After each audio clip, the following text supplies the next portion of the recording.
at all the people! We gotta get up front! We can't see squat back here!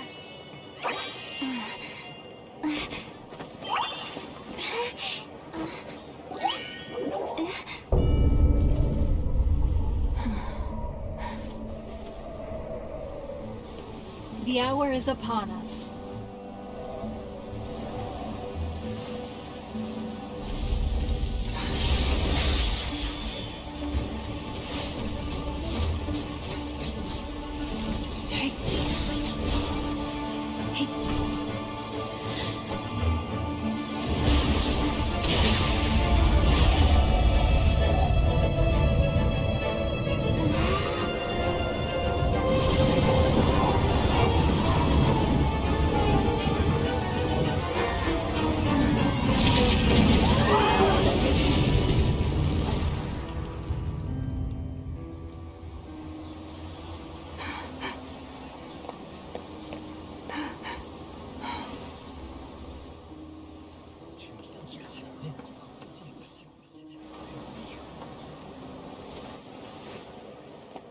Rex Lapis has been killed. Seal the exits.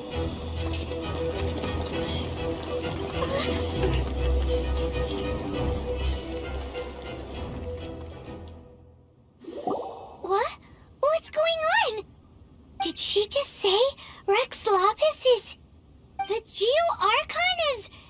dead? Oh no! The Millilith! Looks like they're nabbing suspects who got too close.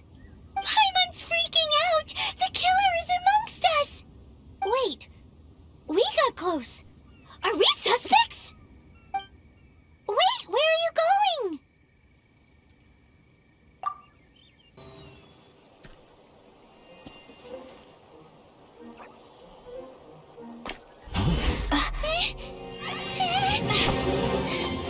They're here! Arrest them!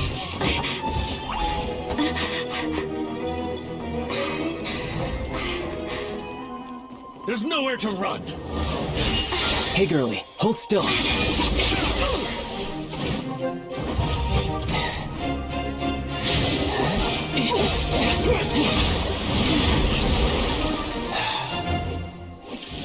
Stop! Stop! Come with me.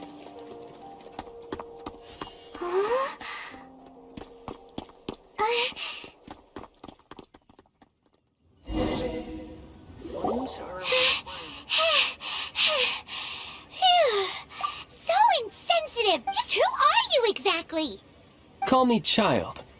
Child? What, so we're supposed to dote on you? No, not at all. It's an alias of sorts. In Mondstadt, I don't suppose you came across a Senora by any chance. Senora? Child? You're Fatui, one of the Harbingers! Oh, no. Don't worry. I'm not looking for a fight. Senora gave you quite the bad impression, huh? Pfft, that woman. Can't say I'm a fan either. Right. Let's forget all about her, shall we? I'm here to help you. Yes, help. I'm not a bad guy. Oh, okay, perhaps I'm kind of a bad guy, but I'm not here to give you any trouble. Would it be too much to ask for you to keep the sword sheathed? I thank you for your knightly nobility. I heard of your deeds in Mondstadt, so I couldn't help but notice you during the proceedings back there. And because I had my eye on you the whole time, I know it wasn't you. Someone else was clearly behind it. But, regrettably, given I'm a Fatui envoy from Snezhnaya, there's no way I'd be trusted after something of this magnitude.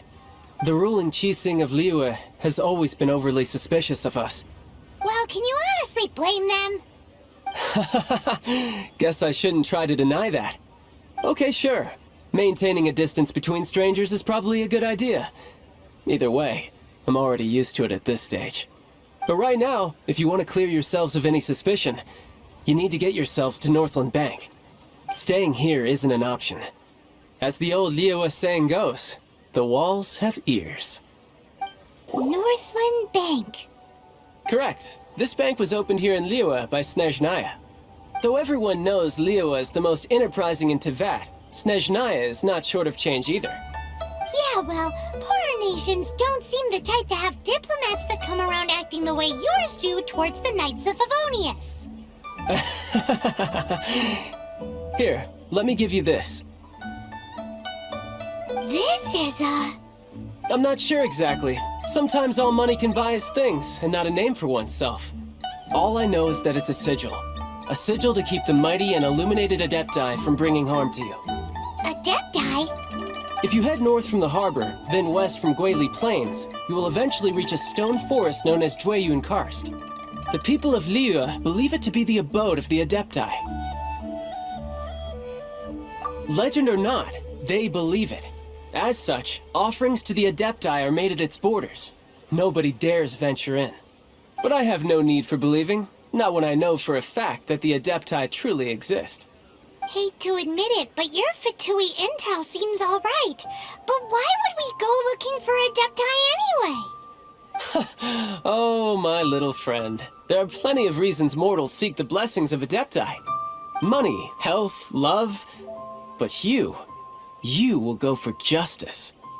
Justice? The Chi Sing will already have dispatched the Millilith. They'll be seeking out the assassin from amongst the onlookers. But how could a mere mortal kill a god that can sweep aside entire armies?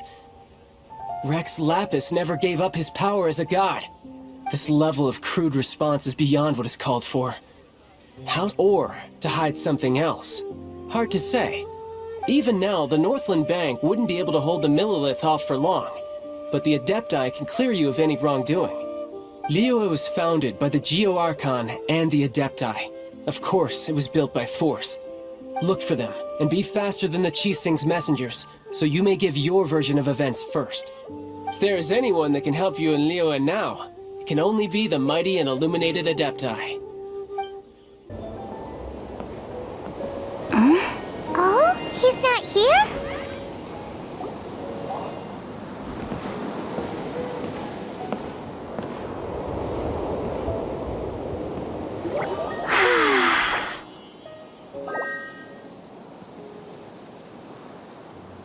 To the blind, everything may not be as it appears.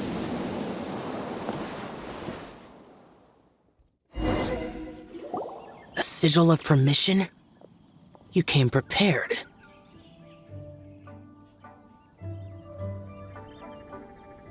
Though this only prevents me from hurting you myself, doesn't stop you from getting hurt in other ways. Paimon doesn't get it. Too much contact with our world is breaking the rules. Mortal souls are not as robust as those of Adepti, nor can your blood carry this level of adeptal energy. It's for your own good. Leave. Now. Wait a sec, we came here to... Ugh! Paimon's peeved! All he does is think about himself. Paimon wants to give him an ugly nickname.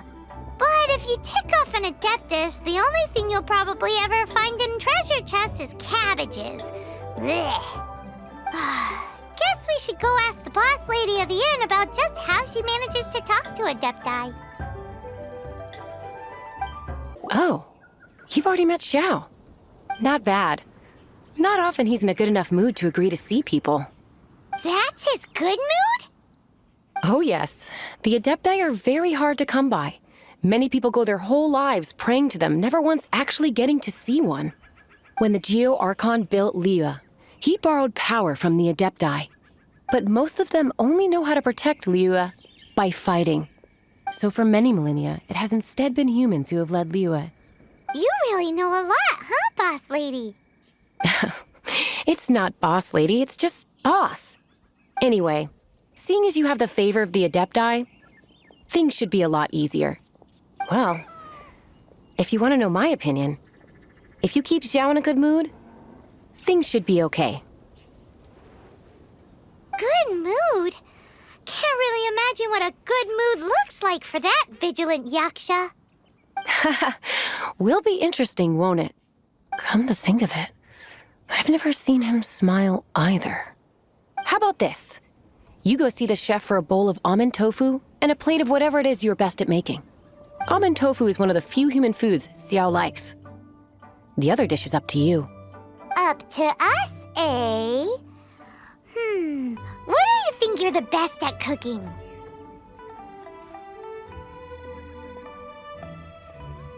Really hard to screw that one up, right? You see I'm on a break, kid. Scram! Whoa, this chef guy... I see. If it's for the boss, then... But my heart's not really in it right now. Not enough to make a And why is... A fencer's hand must be steady. So, but my hands... Because, a traveler once told me that this inn... And then just now, in the kitchen... This chef looks so intimidating. I keep thinking...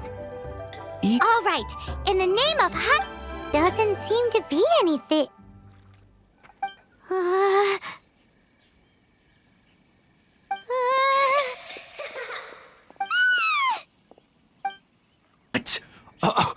You saw it too! What? How could I... Okay, so he's useless now. Forget it, let's just go see the boss lady. Scared of something... You don't seem that afraid of ghosts, boss lady. Gods and ghosts. I've seen it all before. Come to think of it, others don't seem to know there's an adept... Shh! Say any more and you'll be divulging my little secret. Right. Best you two be off. Go see to it that little ghost doesn't... Not that I'm ordering you around. It's like the Adeptus said. Mortal souls are not as robust as those of the Adepti.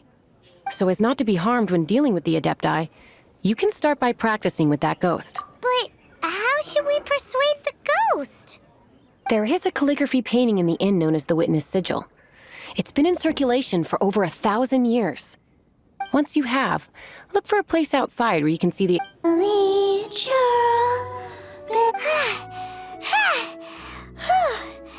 Finally caught you! Silly Billy Hill. Haunting things isn't night! Chilly Joe. Now listen here, young lady! Oh, okay. Dusky Ming won't tease the travelers at the inn anymore. Next time, you can come play with Dusky Ming. If you don't come and play, Dusky Ming will come. What? You... What? I am in your debt. Please, wait a moment. I'll... Haha! My hands are steadier than ever now that she's gone. You two, again. Wait, don't go disappearing! What's this? It's your favorite almond tofu, as well as this distant traveler's best dish. A satisfying... Quick, tell him everything before he finishes eating. Rex Lapis. How could this be? I can't imagine it. Though times have changed, I've never imagined a Liyue without him. The ruling Qixing. Just what role have they played in this? I will seek Mooncarver, Mountain Shaper, and Cloud Retainer. Adepti do not turn on their responsibilities.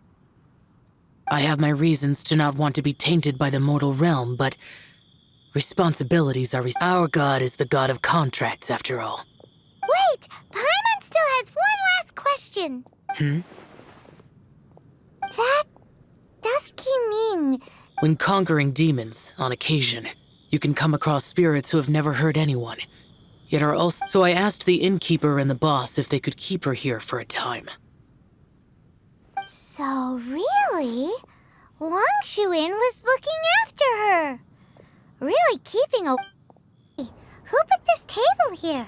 They've even set it ready for dinner. There's a wine jug and everything. Ooh, they even have the guests' names carved into the seats. Here sits Retainer. Here sits Guizhong. Here's... Maybe Rex is short for Rex. As for Retainer... That's it! When Mooncarver was going through... So this must be where Cloud Retainer... But what do Adepti... People... do you think...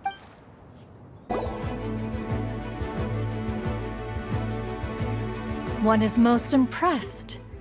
The path that leads through this abode defies those of ordinary abilities.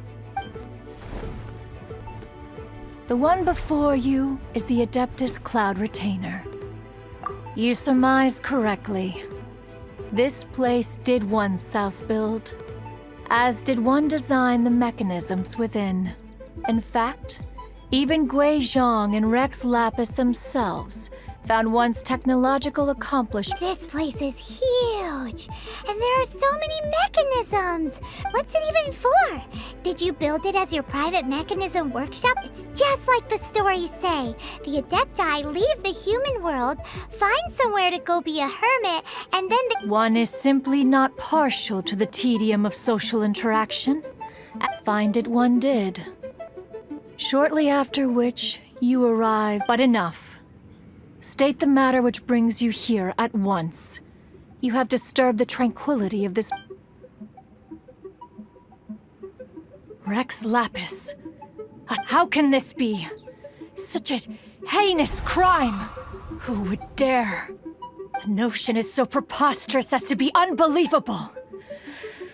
Perhaps one shall quash Liyue first, then convene with the other Adepti. Wait, what? Did you just say squash Liyue Harbor? Are you seriously gonna wipe out the whole city? Only a response of sufficient... It is as you say. We have protected Liyue Harbor under the leadership of Rex Lapis. Yikes! Quick, you gotta think of something. She wants to squash Liyue flat.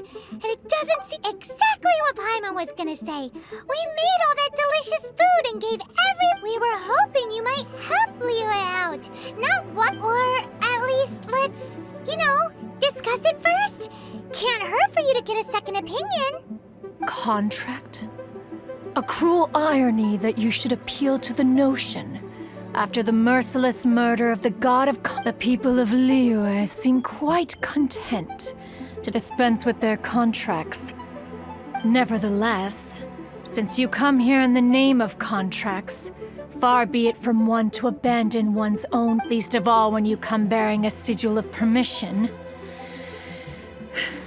Rex Lapis infused these sigils with adeptal power when most of the sigil's power has long since worn off. It is but a keepsake now. This keepsake cannot be taken as proof of your trustworthiness. One must investigate the claims that you make independently. This, no doubt, is Mooncarver's very reason for summoning us. Your audience with the Adeptus before you is now concluded. Leave at once. Mercy, O mighty Adeptus. I beg you, show mercy upon me and my brother. Spare our... Who are you? What's going on? We asked you first. Oh. You enjoy safe passage in Joyun Karst. It can only mean one thing. You must be Adepti messengers, sent here to rescue me and my brother. What is he talking about? Oh, have mercy, mighty messengers of the illuminated Adepti. I beg you to save us.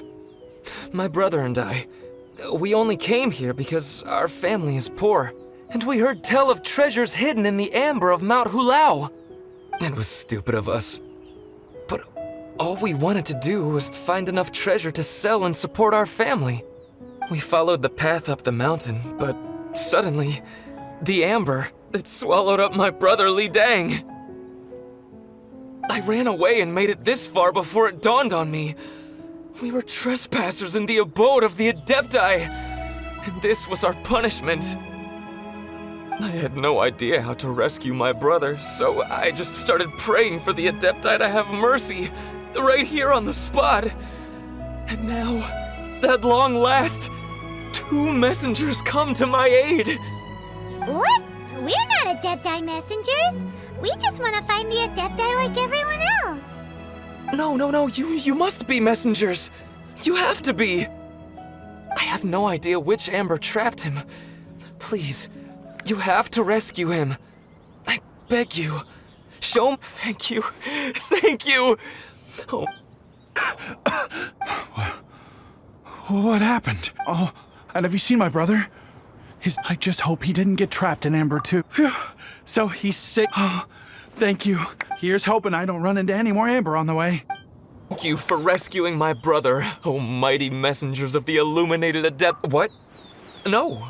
I mean, like everyone else, we've heard that there's an adeptus living in Mount Hulao. But regular folks like us would never have the chance to meet them. No way. Unlike you guys, you're adepti messengers. Anyway, we have trespassed in the realm of the adeptus for long enough. We should get— Yes. Thank—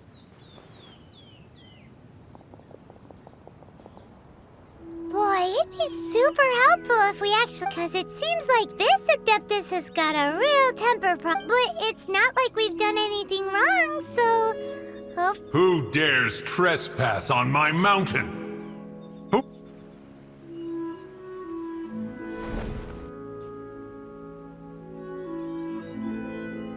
Foolish mortal, come forth and receive your punishment.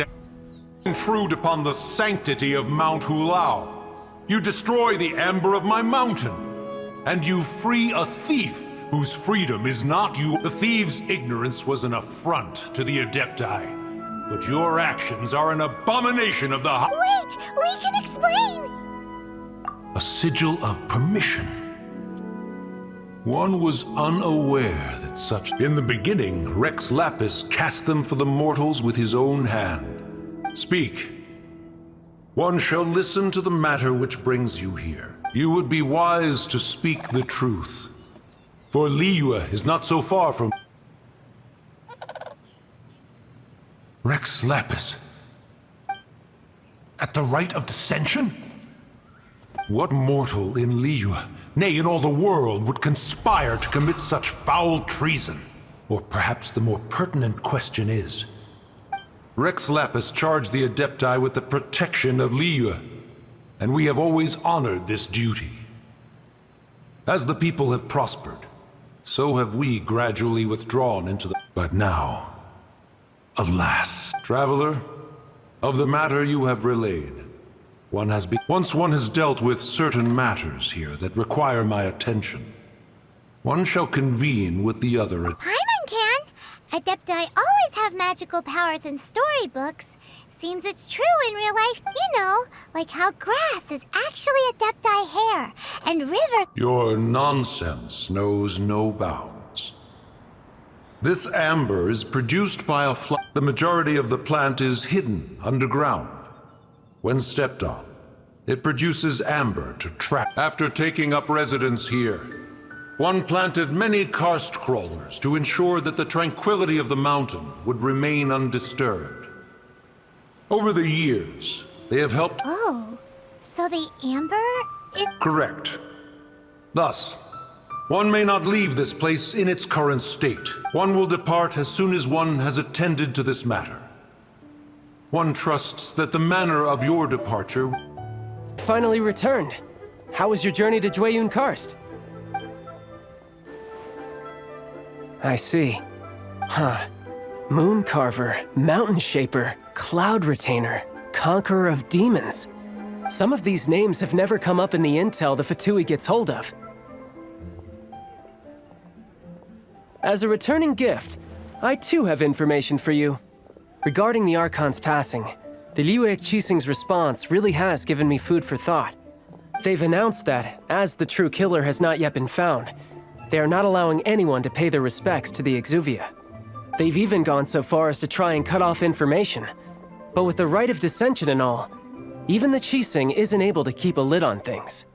Exuvia? It's common knowledge in Liyue that Rex Lapis is also an Adeptus. The Geo-Archon is also the god of contracts, and is also known as the Exuvia, prime of the Adepti. The mighty and illuminated Adepti of today all signed contracts to protect Liyue way back then. Guess that explains why they're all so focused on Liyue's well-being. Naturally, they both have the responsibility, and if the ruling Qixing became unable to perform their duty properly, the Adepti have the right to take corrective action. The Geo-Archon's spirit has risen, so why would the Qixing hide his vessel? Truly suspicious. Oh, right! He's the whole reason we came here! If the Liyue Qixing has locked up Exuvia and won't let anyone near, then our quest to find the Seven is already over. Oh? You're trying to find the Seven? And just why might that be, pray tell? Nice a knight that gets duped by the Fatui would really be no knight at all now, but I can help you with that too, you know. Give me some time. Time to find someone. Someone who can help you break through this stalemate. Truly fascinating. The harder they try to silence the situation. If you want to be around to see it all come crashing down, best you stay alive until we next meet. Welcome, friend of child. And congratulations on the first day of your illustrious career. You sound remarkably sure of yourself. Remember, we are mere mortals. Our ideas are fluid like water. Only the Tsaritsa truly has a will as solid as the permafrost. But back to the matter at hand. Child tells me that he has upheld his end of your agreement. What agreement? Oh, the thing about him helping us find a guy? Correct. Child promised he would find someone to break the stalemate. And the Harbingers do not break their promises. Child is currently at Lioli Pavilion. Oh, Paimon knows this. There are two styles of cooking in Liyue, known as Li style and Yue style. They have been competing for centuries, but neither has emerged as the flagship restaurant of the Li style is the Lioli Pavilion. The owner especially chose to open the restaurant at Feiyuan Slope so they could compete face to face with the Shinue kiosk. Don't talk to Paimon like that. Anyway, Paimon's hungry. Let's get moving. Aha, you made it. As promised, I have found someone who can help you. Someone who can solve the mystery of why the Liyue Qixing would hide the Geo-Archon's vessel. So, where is he? In Lioli Pavilion? He certainly is. Come, I'll introduce you. I took the liberty of setting up a business dinner, as per the Liyue custom.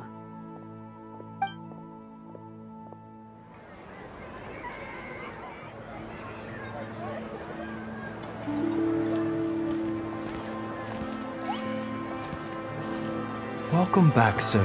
You honor us with your patronage. Mr. Zhongli is awaiting your arrival in the room you booked.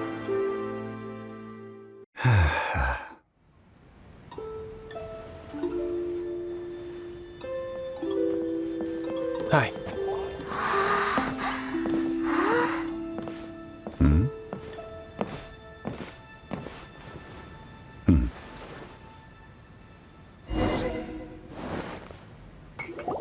Allow me to introduce Mr. Zhong Li, consultant to an organization known as Wang Sheng, and a trusted associate of the Fatui. Indeed, Wang Sheng's line of work can be sensitive at times. Let's just say they understand when discretion is needed. And we, the Fatui, have always been glad to do business with friends who walk in the shadows. Walk in the shadows? It is an honor to meet you. I have heard tell of you from Mondstadt. Discretion? Shadows? Is Wangshan some kind of business involving dealing with people? Indeed. It is as you have guessed. The Wangsheng Funeral Parlor organizes burials. We ensure that those who pass on do so in peace. Huh?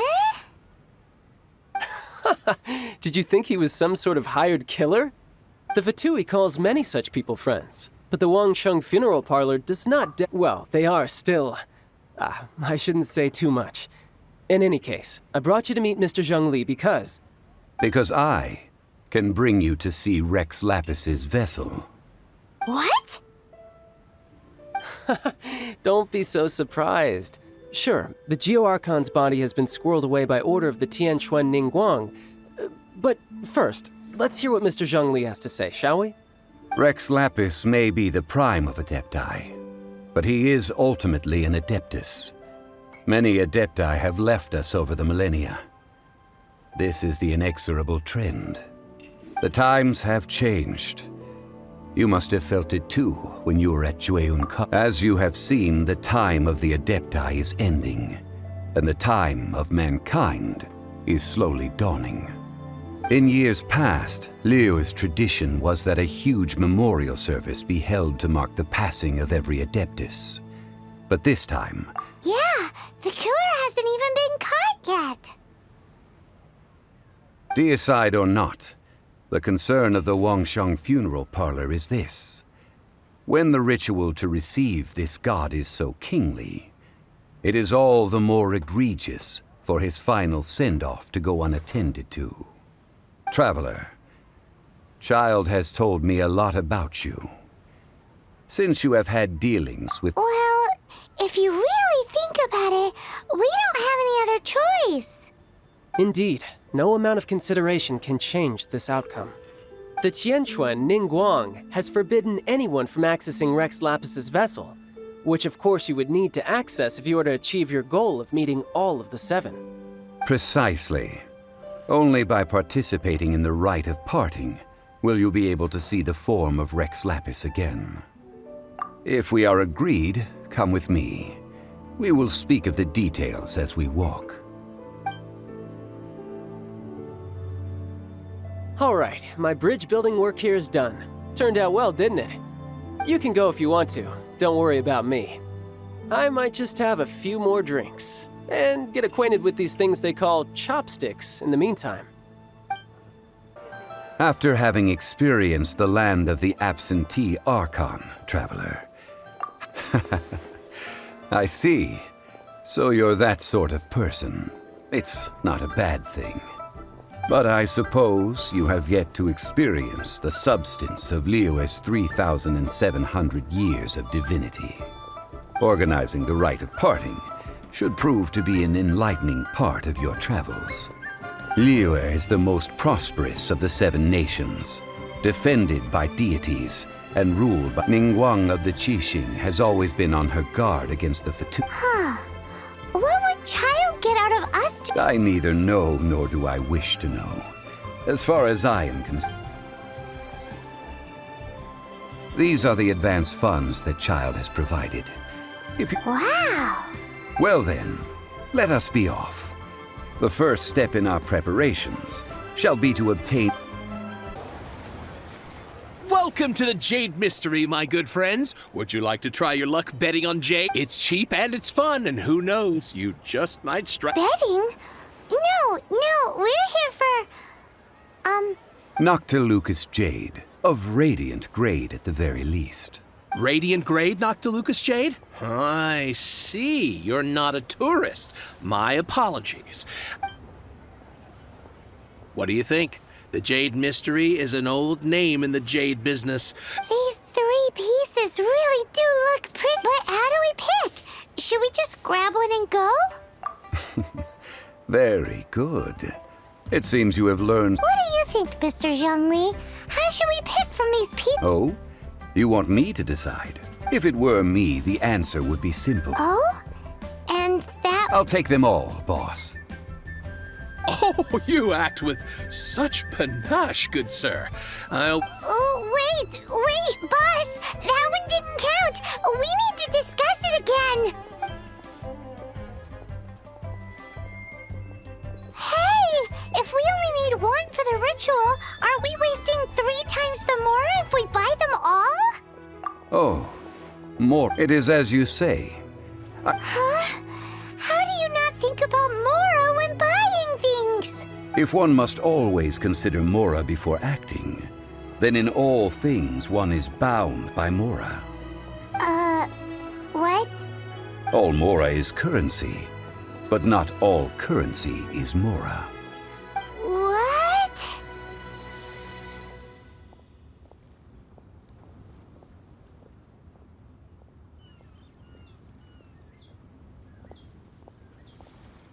Is this how the rich live? Well, he knows a lot about big money, but not a lot about big savings. No need to waver. Even when I am constrained by Mora, I have ways of working around my limitation. Evaluating the quality of Noctilucous Jade is indeed very tricky. As crude ore, there is little difference in texture, luster. Only after the item made using Noctilucous Jade has taken shape will you be able to see whether it is up to... If you return to those crafty merchants to quibble, they will counter by saying that your crafting bench is to blame, or that your heat control was poor. Whoa! To think it's that easy! But there is a way to truly evaluate this jade, and a true insider would know it. A fool sees the pointer and misses the moon. What does that mean? If you point at the moon with your finger, a wise man knows that you are pointing at the moon, while a fool will only see the finger. The patterns, the facade, these are all the finger. Noctilucous jade is a mystical stone used to light up the darkness, and so its brightness is the important. Noctilucous jade of excellent quality would have superior pyro affinity. In other words, the blue... I have imparted the priceless secrets of the jade trade to you. Now, all that's left is to put it into practice. Priceless, huh? Paimon's just said that we might never be able to use it again. We're back to buy some rocks, boss. But can you let us burn them first? Burn them? You can't do that, my friends. If you were to do so, that would... Well, fine. As you wish, then. How about this? I can take a small sample of all three. I'll take a bit of a loss. We'll count it as a friendly gesture. Don't worry. I know the rules. As long as we can prove that it is good jade, you will not...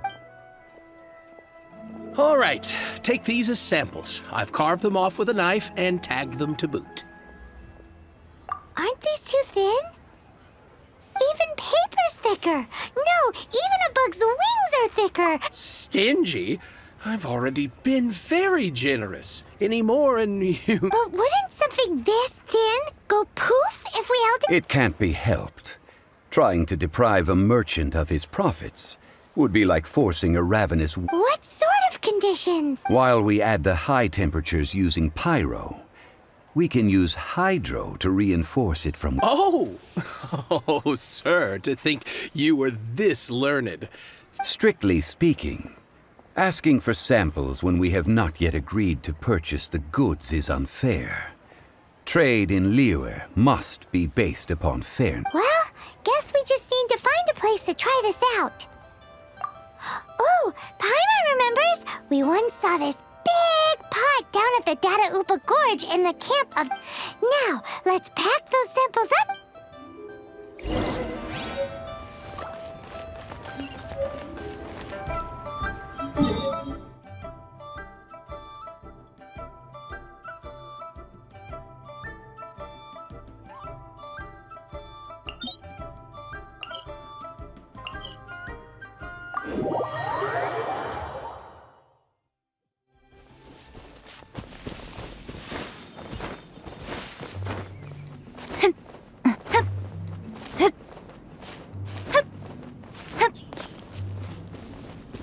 It has been a long time since I last set foot in the Nation of Wind.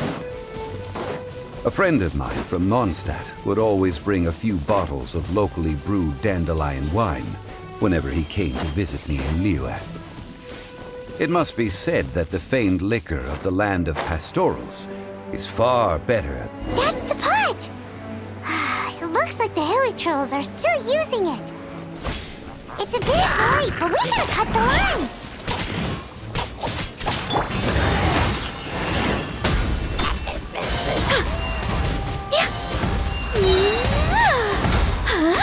Our little secret.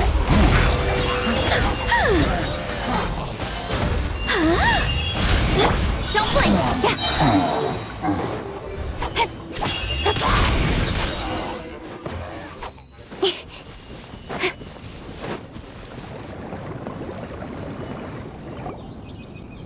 There's still soup in here! These hilly churls sure have big appetite. This soup looks like it could be used as our hydro-elemental protection. Let's fire it up and begin our We're ready to go! Paimon will help her... Use pyro to keep making the pot hotter until we get the results we need. Mr. Zhongli said that the shinier and bluer the ore gets, the better. You're back, my friends. I've kept the goods for you. Which of them would you like? Huh? No, it wasn't that. Think about her. Exactly. That's the one. No problem. If you have your eye on this one, you can have it. Then we'll take a box of the third type of jade. Done. All the same, and pardon me for asking, but I'm curious. Whatever... I suppose it would not hurt to tell you. We need them to make... Parting? Oh, dear. I'd heard the rumors, but had given much thought. Oh, it's hard to believe. Even though the Jade Mist... It is said that when our Lord lost his way while going incognito in the city 200 years ago, it was a spoon from the Jade Mystery that he had used to sample the local delights. Alas, alas, all things must pass. Well, if this is to be used to say farewell to Rex Lapis, then I shall sell this to you at half the price. Are you sure? You didn't want to even give us an inch before. If not for our Lord's protection, this city wouldn't exist as it does now. No propriety. I'm sure Rex Lapis will feel your sentiment, boss. In the safe hands of the Liu Qixing and good honest merchants such as yourself, I for one believe that Liyue will continue to prosper as it always has done.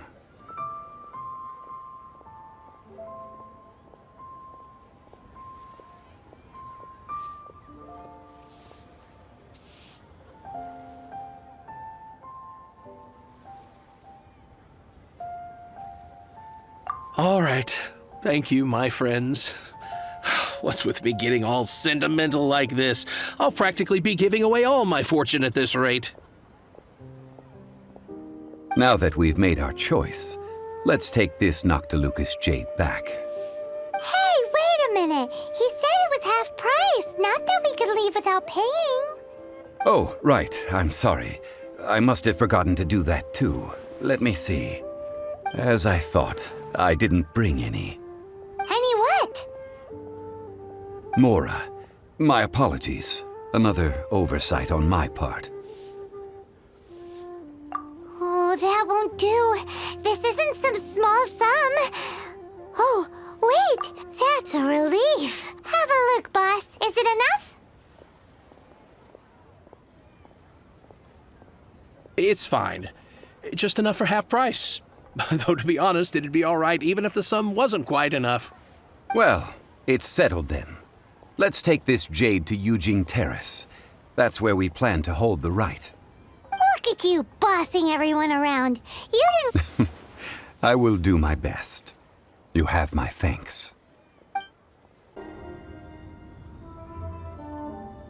We can leave the jade here. I have already called for a jewelsmith to shape them into the implements that we will need. Ah, yes. I have yet to go and see Guess we can't do anything else. Also, is this where we're doing the... Yes. I have already rented this location, and have begun... That's right. The Liu Qixing have acquiesced to using the same location. But when something this big happened here, should suspects like us really be at the crime scene? We might get caught by the Millilith. Although with that said, since we got back from Dwayne Karst, none of those pesky Millilith soldiers have come chasing after us. Also, the, Rex Lapis vessel... Traditionally, we call it the Exuvia. Ah, right! That's what it was called. You seem to know everything, Mr. Zhongli. So, was this Exuvia hidden away by the Qixing? One must think that they already have someone in mind. These things are for the authorities in Yujing. Before the rite is conducted, the Golden House? The only mint in Liyue, which is to say the only mint in... Oh, no! Paimon wasn't thinking about anything bad. But why do you know this, Mr. Zhongli? Since the rite of parting has the approval of the Qixing, it is a semi-official event. Perhaps each has their motives. But this is the capital of commerce. A little exploitation once in Liyue, where the god of contracts reigns. Only contracts may not be betrayed. Well then, we should go and prepare the perfumes used in the rite. Perfumes?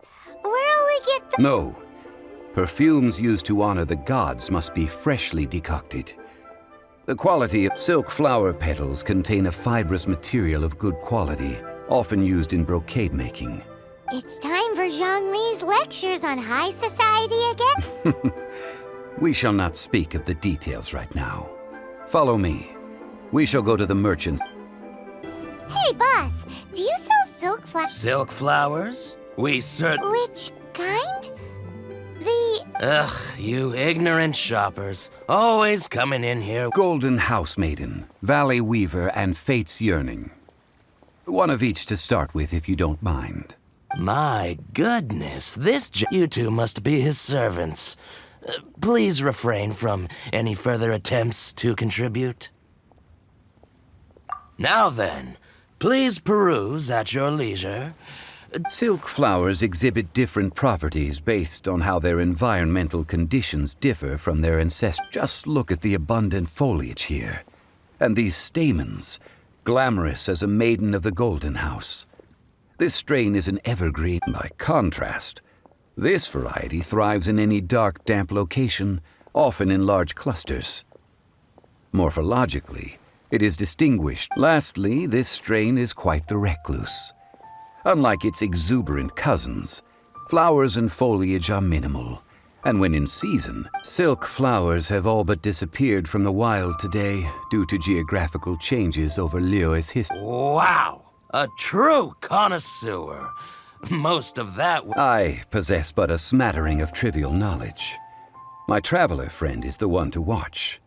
Oh, Mr. Zhongli, you're way too humble. So, which silk flower did you want anyway? I'll take them all, boss. Again? How can I put this? When purchasing opera tickets, it is natural to decide based on which singer has the most melodious voice. But this silk flower purchase is not an analogous— Perhaps you don't know. Tradition states that we should decoct perfume from different subspecies of silk flower when making an offering to a statue of the Seven. Like several other tedious and complicated traditions, this one has become simplified over time. But this is the only rite of parting to take place for one of the Seven in 3,700 years. As such, I do think we should honor tradition down to the last detail in this case. Now that's settled, a question. You forgot to bring money again? Zhongli. If I may interject, did I hear you say that these flowers are to be an offering? Yes, in a sense. Gosh, well, why didn't you say so? I heard the awful— It would be bad luck to say it out loud, but I've been worried about our dear Lord ever since these flowers will be used to glorify our Lord. They're free of charge. Are you serious? Why wouldn't I be? I would be nobody if not for Rex Lapis. If he hadn't written those poems in praise of my wares, they'd only be worth a fraction of what I can sell. Huh. So much folklore here revolves around Liyue's deity making cameo appearances and— Thank you, boss. I think I speak for all of us when I say that your generosity has saved our skins. Our skins? You were the one who forgot to bring money! Please, it's the least I could do.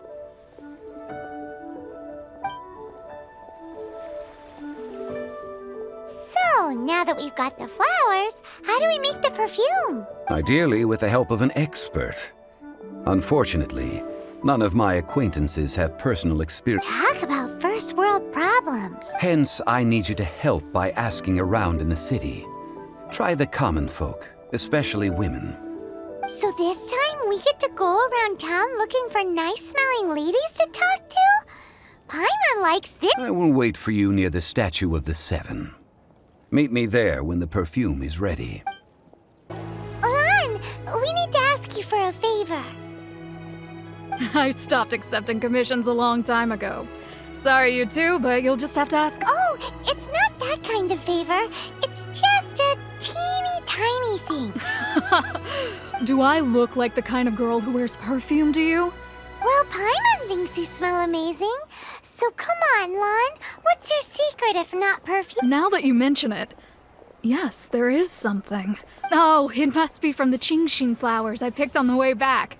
I forgot I still had them with me. Aha! The truth is out. Lan's got a soft... No, they were for medicinal use only. Anyway, this is a pointless conversation. If you want to know about... The fortune teller, right? Paimon remembers. Thanks, Lan. See you around. Hello. How may I... We've come to ask you a question. Perfume? I rarely think to use it, let alone about how to make it myself. That said, some of the cosmetics I use are scented. Perhaps that's the cause of this confusion. Since I usually set up my stall by the docks, I avoid perfume like the plague, because Celestia forbid those lusty sailors. That's the worst thing, Paimon. While we're on the subject, have you never heard anyone mention Ying-Ar's homemade... Ying-Er? Yes, that's her. Many a rich family's daughter has gotten her to make perfume for them. Apparently... Great! This is just the intel we need. Finally... Well, hello. You found me at last. I've been waiting for you. What? How did you know we were... Oh, I heard a rumor about a couple who were snooping around town looking for a sweet-smelling... Actually, I was starting to worry you wouldn't find me. This is the ultimate test of my appeal, after all. Snooping around? Why are you making it out like we're bad people? What can I say? People love to talk. Maybe you... Relax. I know why you're here. You want to get your hand on my homemade perfume, don't you? What kind would you like? 3 in one go. My goodness. You have extreme tastes for someone your age. Maybe the rumors I heard were true after all. You're on the prowl. Is that the best you could come up with? Even if you were genuinely offering perfume to a deity, that doesn't explain why you'd need 3 kinds. Zhongli was right. People don't remember this tradition anymore. As one of my favorite poems goes... That went over Paimon's head a little. In short, I'm happy to help. Traveler, you can be my assistant. But you'd better make sure I'm the only person on your mind. So, where is a good place for making sweet, sweet perfume? Where is that? Mondstadt? We're only making some perfume. There's no need to go to such ridiculous lengths. Somewhere closer to home will do. Let's go for the kitchen at the Wanmin restaurant. I've had a word with Chef Mao. We can start work now. Are you ready to please me? What did you... I meant make me proud. As my assistant, obviously. While I'm setting up, you can go and... This water will do nicely. Now, I need you to extract the silk flower essence using a craft. Perfume making uses an altogether different technique from alchemy. Here, let me teach you. You need to keep your wrist firm so your hand doesn't slip.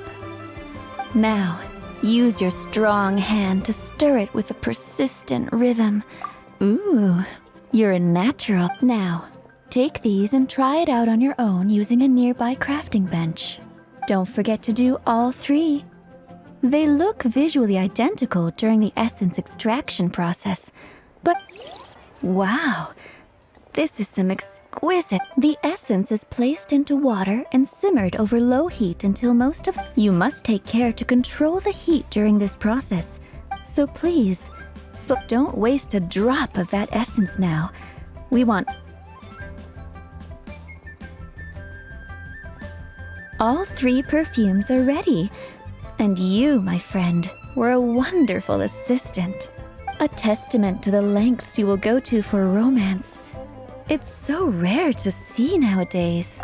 Anyway, Shall I give you a brief overview of each scent? It might just help you. Paimon wants to hear this. The first one is sweet as candy, straight out of a fairy tale. Younger women will love it. The second one is for those with more refined tastes. The first choice for daughters of... Finally, the third one has a soft but lingering scent, like a mist that captures the last light of dusk. Mature women adore this. All clear? Don't get them mixed up. Good. Be sure to come visit if you ever need help with anything, okay? I'll leave you with some parting words. One who tries to sail 3 boats simultaneously should be careful not to go overboard. Come and hang out with me at Scent of Spring sometime, okay? We've brought the perfumes, Mr. Zhongli. Did we take too long? You were just staring up at the statue. Oh, compared to the watch that Rex Lapis's statues have kept over Liyue. Well, how can a person compete with a statue? That is true. Well, have you brought the perfumes? 3 sets, and not 1 less. Thank you both. Let us offer them up. This is the first kind of perfume. Miss Yinger said that it's sweet as a dream, and it's liked by younger ladies. This is the second kind. It's got an elegant smell. The third kind has a gentle but lingering fragrance. Something like the dusk mist. And it's a favorite of mature ladies. Oh, what was that? That's the one older ladies like, right? Does that mean that Rex Lapis is... Perhaps Rex Lapis has taken on countless forms. Perhaps that really was... What a shame. We only got to see the giant dragon form. Let's hope the Qixing can catch the... We can leave that to the authorities. Let us focus on the fond farewell for Rex Lapis. So, we finished another step in our preparations. What's next? Next, I would like the 2 of you to help me borrow... Cleansing bell? At present, a friend of mine named Madame Ping is the guardian... Sure, but aren't you going to come with us? Ah, I have certain reasons why I cannot be there in person. Man, why's he gotta be so secretive this time? Indeed, this is the cleansing bell.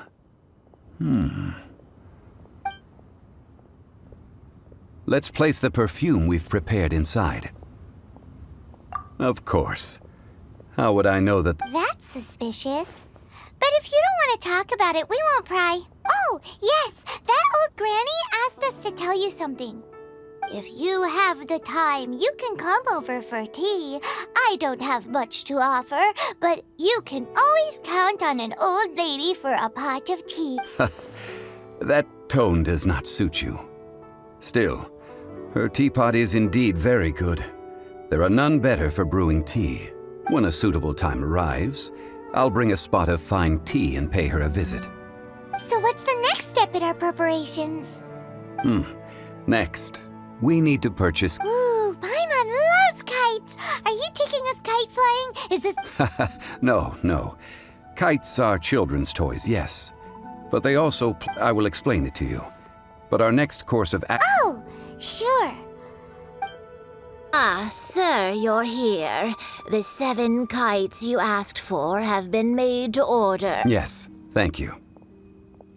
It's rare to see customers who want to buy this type of kite nowadays. In the early days, we used to get orders. Well, this is Mr. Zhongli from the Wangsheng Funeral Parlor. So he's probably... We've talked about a whole bunch of things while He seems to know Liyue's favorite topics, money and government, really well. Well, that's because I prefer to share fun things with you. Children's toys are very fun things, that's for sure. Finely crafted toys are well loved by children, but this craft, I have made kites in Liyue for 40 years, and I am Indeed. These are decorations used in the rite of parting. I took the liberty of coloring outside the lines when doing the insignia of the... As for the kite that honors the Geo Archon, one must follow the contract given right... Ah, Paimon's heard that name before. Huh? The design of this kite displays a firm grasp on the cyclicality and eternity so dear to the Electro Archon. These markings of tree and leaf pay due honor to wisdom and the passage of time. All this on a single kite. Truly astonishing. Justice flows across the surface of the waters. War rages like a flame. The compliments of a learned man truly are pleasant. Well then, Granny Shen, I shall take these back with me. As well, allow me.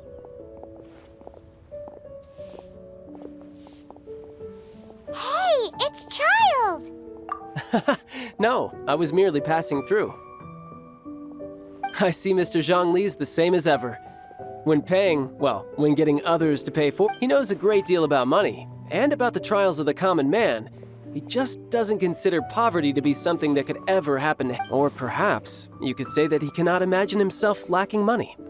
How has he not died of hunger yet? Child, you are as fond of jokes as ever. Well then, since the rite of parting requires helping hands as well as materials. We should be able to Oh, by the way, take this bag of money. You probably won't want to let Zhongli do the bargaining, if you know what I mean. Seems I missed out on some interesting information. I suppose I'll just have to find a more opportune moment. All finished then? Splendid. Any leftover cash is yours to keep. A favor for the Fatui should never go unrewarded. You think you can buy us off with some loose change? No way! Paimon demands to know when the next payment is coming! Well, how does this sound? You give me the information I need, and maybe I'll leave the Northland Bank's vaults open and unattended for half an hour. What info do you need? Huh. Does that mean you know what he's after? Yikes! You're right! Signora! You both need to calm down. I don't know what's gotten into you. Just what is this about? The atmosphere got so tense all of a sudden.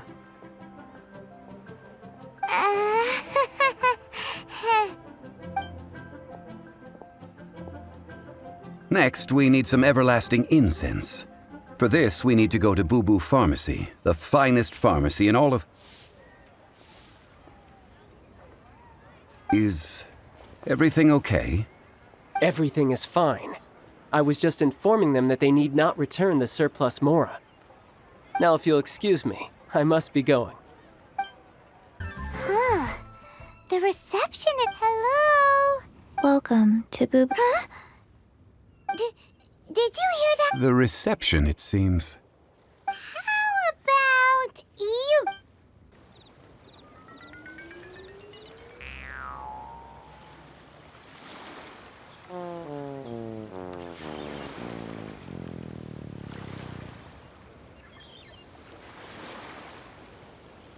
Oh, there you are. But you can't even reach the counter. Ah, Paimon thinks you might be right. Look at the talisman on her... Welcome to Boo Boo Pharmacy. I am Chi-Chi. Once upon a time, Chi-Chi died. Then, Chi-Chi was saved by... Something like this would be unimaginable in Mondstadt. Hello, little girl. Do you sell... Excuse me, sir. Did you bring... Surely no prescription is needed. Chi-Chi can get your medicine. But only if you show Chi-Chi your prescription.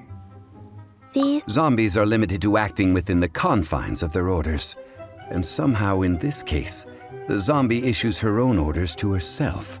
My dear Chi-Chi, we didn't bring a prescription, I'm afraid. But we do hope... Okay then. How did you manage that? But Chi-Chi helps you. You help. Since when do customers need to do favors for customer service staff? Never mind. Just think of it as a peer-to-peer transaction. That way everybody wins. Sometimes in Liyue, the art of the deal is simply about... Go to Mount Tianheng, find the Guizhong Ballista, and hunt a cocoa goat. Please... Guizhong Ballista. I have heard of this device before. It's a kind of crossbow turret, installed on Mount Tianheng by an adeptus located in Tianheng Pass. It was designed to automatically fire at large... Mr. Zhongli really knows Apparently not quite. This is the first The cocoa goat is a legendary animal. And Did you want to add any? No, just that the cocoa goat is a legendary animal. What it looks like, don't know. Where to find it? Very well then. Let's start by investigating near the Guizhong Ballista. Perhaps we will find some clues. What the heck is a cocoa goat? Huge! Paimon can totally believe it took an adeptus to build this. But how do you operate this thing? Just think how much strength you... It is currently inoperable in any... Aw, what? It broke? After millennia of wear and tear, even adepti contraptions are difficult to maintain. So what are we gonna do? Quick, Mr. Zhongli, use your unlimited high society knowledge powers! You almost make it sound like I'm some sort of bourgeois parasite whose only utility lies in providing quaint pieces of trivia on demand. That said, let me think for a moment. As I recall, there is a military supply post from that period somewhere inside the pass. If we can retrieve the spare parts from where they are stored, we may be... So, what you're saying is... I have a smattering of knowledge. With the parts in hand, I could at least tinker with it. These parts look... One moment. I will try to... It is done. The Guizhong Ballista is more intricate. Ooh! Now how do we turn it on? It's easy enough. We simply need to do this. Look. Over here we have... nothing. And over there... Hey! Just what do you think? So you fixed up this turret because you're planning to do what exactly? Not a turret. A Guizhong Ballista. Also, kindly state your name before you ask a question. Are you blind or something? You're looking at This area's supposed to be chock full of hidden treasures, but you can't get anywhere near them with this thing keeping watch. It might look like any other... Last time we approached the mountain, it nearly skewered one of our guys. A few of us risked our lives to disarm it, which amazingly we managed. And then we turn our back. The next thing you'll be repairing is your... Tut tut. Vandalizing the legacy of an adeptus for selfish gain.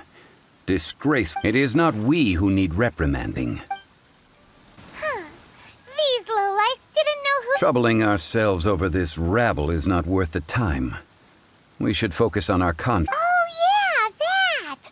So we've got the Guizhong Ballista... A search using the Guizhong Ballista revealed no significant life forms nearby. Save, what's more, a contraption built using Adeptus technology should have no trouble detecting an Adeptabeast, as Chi-Chi put it. Which means... Paimon wouldn't go that far. We did something positive, right? We won't solve anything while standing here and racking our brains. Let's return to Boo Boo Pharmacy, explain that we could not find a cocoa goat, and review our next step. Good idea. We did our best, and that's what counts.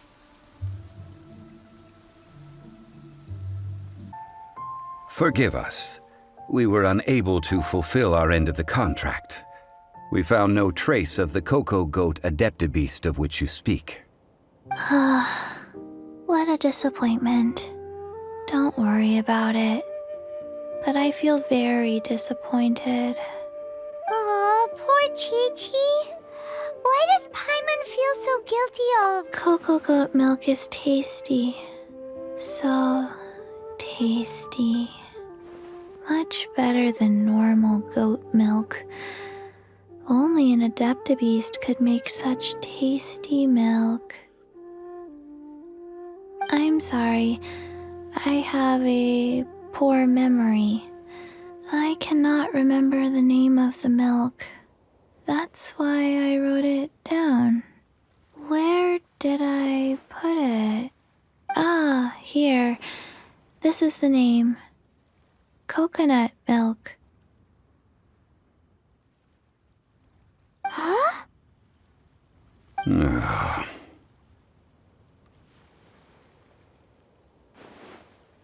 I owe you both an apology. I hastily agreed to what appeared to be an equitable agreement with this zombie child, when perhaps I should have undertaken— Never mind, Zhongli. You didn't know. Excuse me, everyone. Did you... Oh. Sorry, but Paimon's gonna leave the job of shattering this poor kiddo's world. No.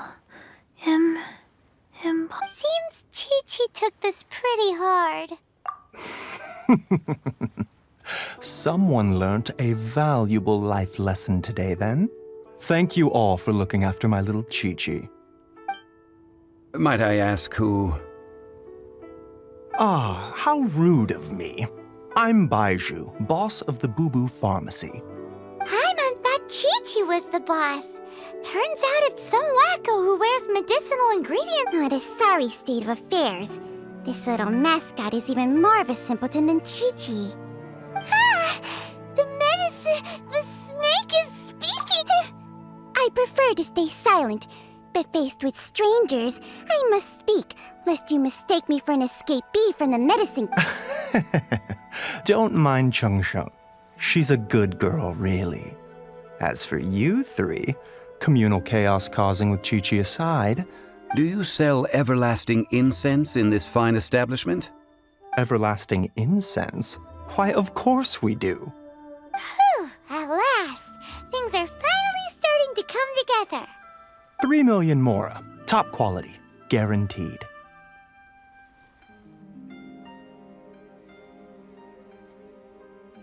You might as well just rob the Golden House. Oh, but the Chising have taken it over for now. Security will be tighter than usual. 3 million. And the It's a crazy number. We'd never be able to make that much mora. And as for Mr. Zhongli... This is correct.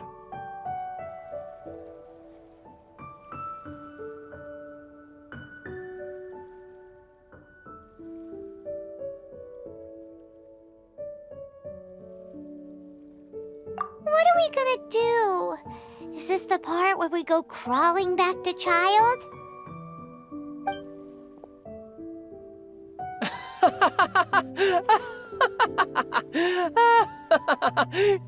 Cocoa goat! Cocoa goat! My sides hurt. Hey! Less laughter, more sympathy! I'm almost in tears over here. Thank you. That was the best laugh I've had in a long time. In return, I'm more than happy to sort out this mess you've managed to get yourselves into. Excuse me, sir. Dr. Baiju, isn't it? Truly honored. I'm Child, one of the Fatui Harbingers. Forgive my audacity, but I see a great many opportunities for us to collaborate in the future. If Boo Boo Pharmacy needed a stable supply of, say, coconut milk, the Fatui could help by setting up a robust and speedy distribution network. Strange. I knew the Fatui infiltrated businesses with seductive deals, but so much fuss over coconut milk? Coconut milk. Baiju, quick. Chi-Chi wants coconut milk. Ah, yes, of course, Chi-Chi. Anything you want. Thank you, Child. I look forward to a successful collaboration in the future. I can give you a discount on that everlasting incense, too.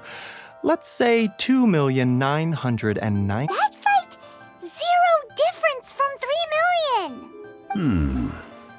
2,990,000. Also an innocuous number in and of itself, though practically, well, Now that this is settled, we must head back to Yujing Terrace. Mr. Child, Dr. Baiju, little Miss Chi-Chi, see you soon.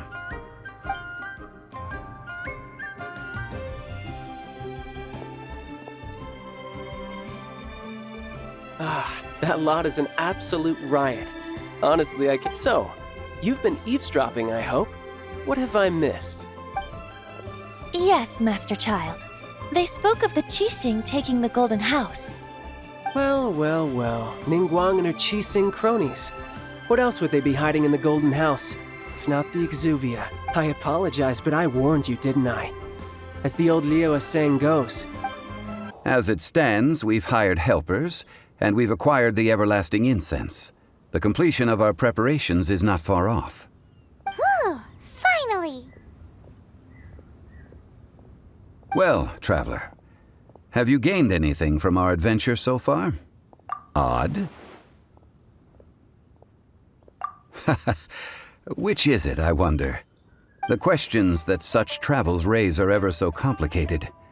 Well, I'll leave you to ruminate over it yourself. As to remuneration for your help, I've decided to treat you to a meal. Oh, yes, don't worry. I will remember to bring the Mora this time. Tonight, I shall take you both to an old hole-in-the-wall, praised throughout Liyue.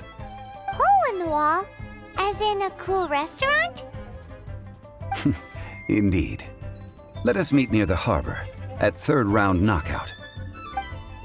You're here. There's no need to order. I've already done so. Third round knockout is not for lightweights, like those taverns in Mondstadt. Here, I ordered some wine-fermented sweet rice balls for you. If it is to your liking, dear customers, I shall continue the tale of Lady Ningguang's Jade Chamber. Hey, there's even a storyteller here! Great atmosphere! Besides fine wine, the excellent ambiance is the reason why this place... But when I say ambiance, I refer to a different sort from the one the Tevat travel guide uses to judge other establishments. As you all know, high above the land of Liyue lies a pavilion in the clouds, a palace in the mist. What does it mean to have all-seeing eyes? This, my friends, Lady Ningguang's masterwork that bridges earth and sky. Imagine, the weather is clear, and you gaze down from the deck on the world below. Behold, the glorious sights of Liyue Harbor, stretching out far and wide. They say that when Lady Ningguang ponders important affairs, she retreats to her jade chamber with none but her 3 closest confidants in tow. Why brings she these trusted 3 to sift through sources, dig through documents, looking for information? Piece by piece, facts and figures paint a picture on the walls of the chamber. But well before the wall is filled, Lady Ningguang's mind is made up. Having made her call, she has every last document shredded, and whoosh, she scatters the shavings out her window. Ah, look at them, how they billow in the wind like a sudden swirling blizzard. As the fragments fall, traces of text flicker before the eyes of the merchants of Liyue, like ink stains in white snow. The saying goes, the rarest treasures in the land are the words brought by the paper snow. For the words of the Tianquan have the power to move mountains, and all throughout the land know it.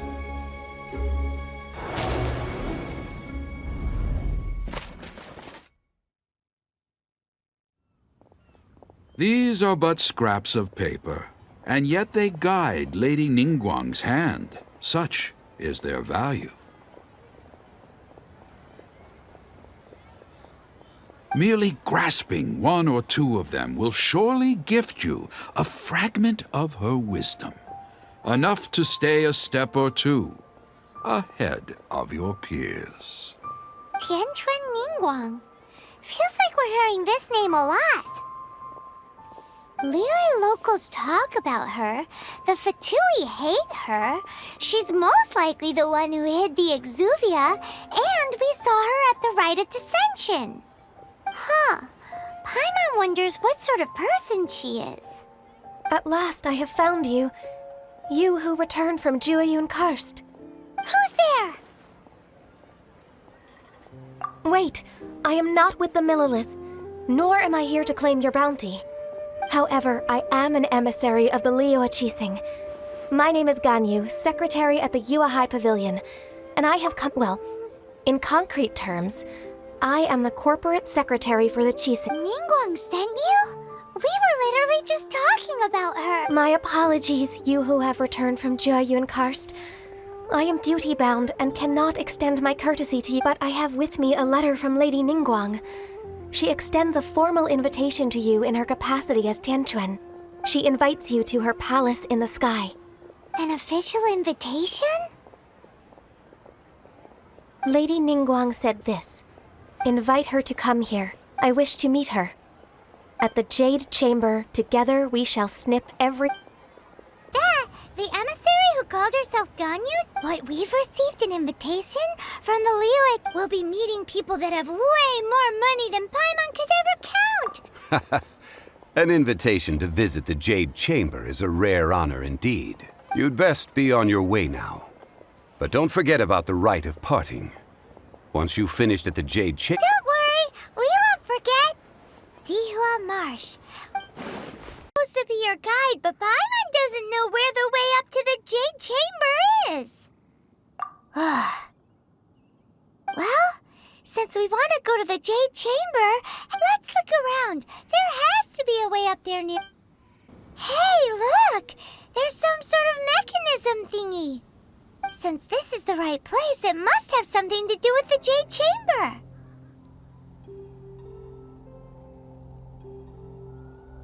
Yes, this must be the way.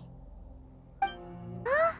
It only takes us up to here. Aw, if that wind current was stronger, we'd be able to reach the top in one go. Huh? Why? Or... Oh, Paimon gets it. If it was this... Alright, let's follow your plan. Then we can... Oh, hang on a moment. Look down there. Looks like we've gotten close to the Guizhong Ballista. Why don't we shoot you up to the Jade Chamber using the ballista? Oh, right. Oh, that's right. Now that you mention it, we could use the Guizhong Ballista. Halt! Who trespasses on these hallowed grounds? Exactly. What are you talking about? We're invited guests. What makes you think you can treat us? No. Wait. Maybe this was Ningguang. She pretended to invite us to the Jade Chamber, but set up a Millelith. Now Paimon's mad. You, over there. This... What? We're just on guard duty. What do you mean, shameless? What nonsense! Seize these suspicious intruders at once! Well, here they come. Stop! What's all this about? Lady Coaching, these two strange people suddenly appeared. They seem to have designs on the... Who are you calling strange? You want to go to the Jade Chamber? We're invited guests, here to look for the Liyue Qixing. Who are you? Well, as it happens, I am one of the Liyue Qixing. Who? I'm Kuching, the Yuhong of the Qixing. I know of you, traveler. You're Ningguang's guest, yes? Didn't expect to meet you here in the mountains. Wow. Paimon didn't think we'd meet some super rich big shot out here in the middle of nowhere either. The Guizhong Ballista in Tianhang Pass has long been in disrepair, and yet it was fixed in a single night. I came here to investigate that occurrence. These Millelith are just here to guard the scene, not to arrest anyone. So this was all a misunderstanding? Anyway, for a mortal to be able to repair an Adepti mechanism is quite the mystery, even to the Qixing.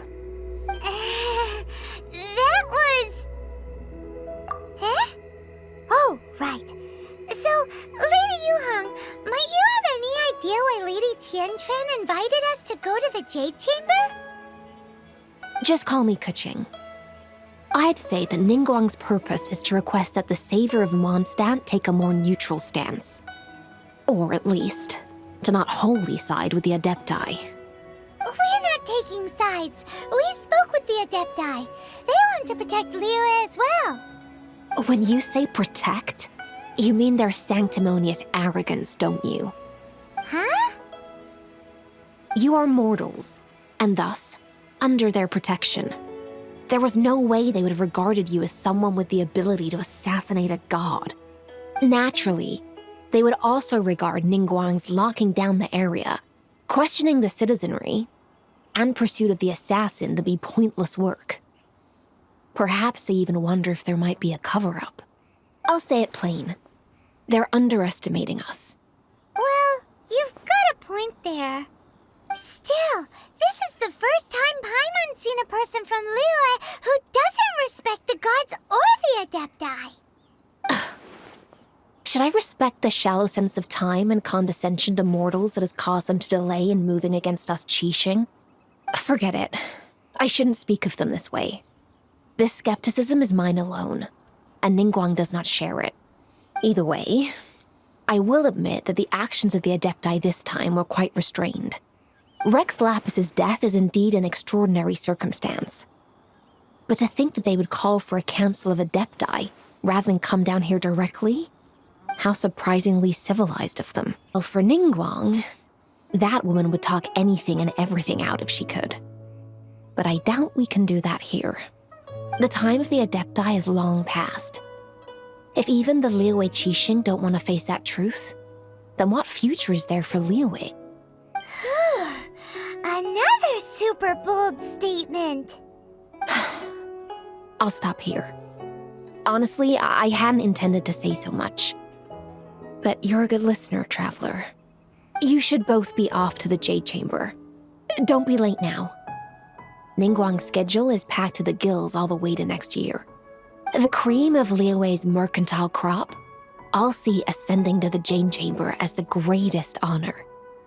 Each brings rich gifts as they visit, all to curry a little favor with Ningguang. Favor? But... Wait, that's right! Greeting gifts are a staple of Liyue's culture. We need to get one. Not to curry favor or anything, just... All right. You can decide on your greeting gift yourselves. Let me tell you how to get to the Jade Chamber first. You didn't actually have to come to Mount Tianheng. Go back to Liyue Harbor, find a guide to the Yuehai Pavilion, and... well then. May we meet again, Traveler.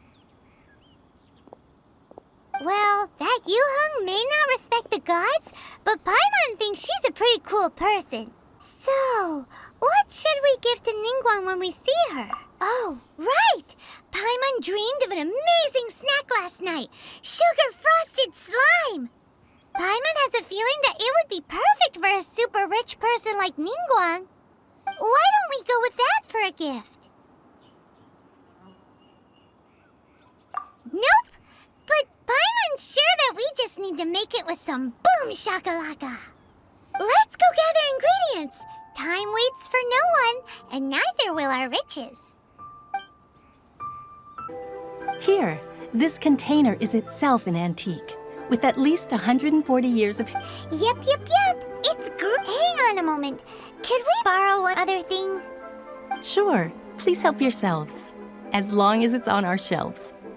Traveler, this clay pot looks really awesome. If we use an antique as our mixing bowl, we should be able to make a great snack. It's done! The one and only sugar-frosted slime! Carefully now. Into the box it goes and dust it over with a bit more... Oh yes, you might want to use these 2 freshly picked flowers. Woohoo! It looks beautiful! Great! Now that we've put all that we've got into this box, let's go to the Jade Chamber.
to Keqing, this is what we should say.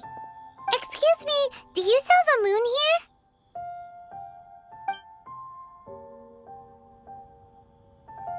Yes.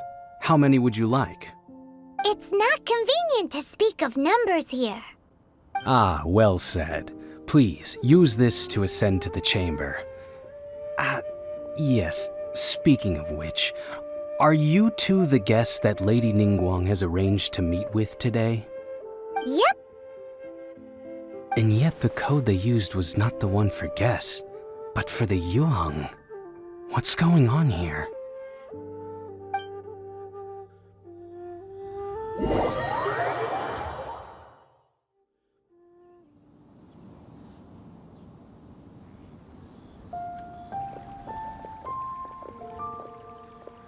I've been waiting for you, returnee from Joyun Karst. We've prepared a gift. I hope you— Oh, for me. You have my thanks. It seems that I have made things difficult for you, considering that you were supposed to be my guests. Oh no, it's nothing.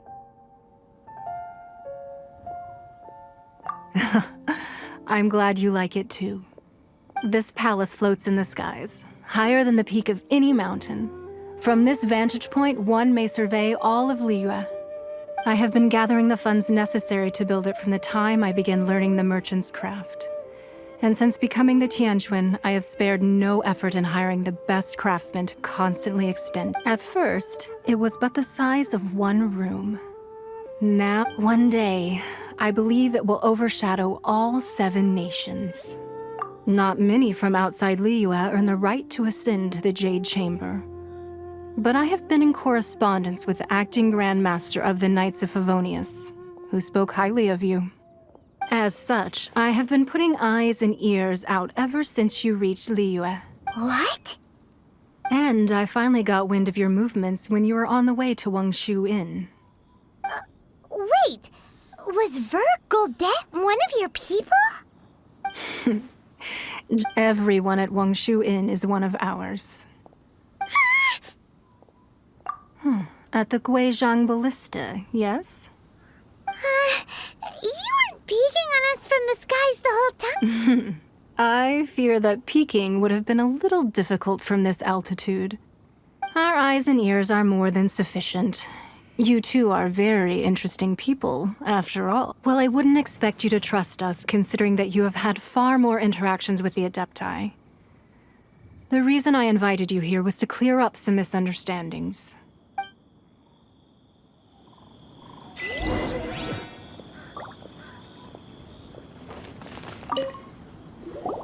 I believe that you've heard of the Archon War.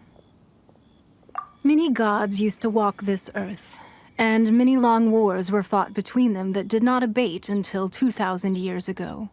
In the end, only 7 victors remained standing in Tevat. They built cities and nations on the corpses of the vanquished, and thus began the era of the 7. You can see Goyun Stone Forest from here, I trust.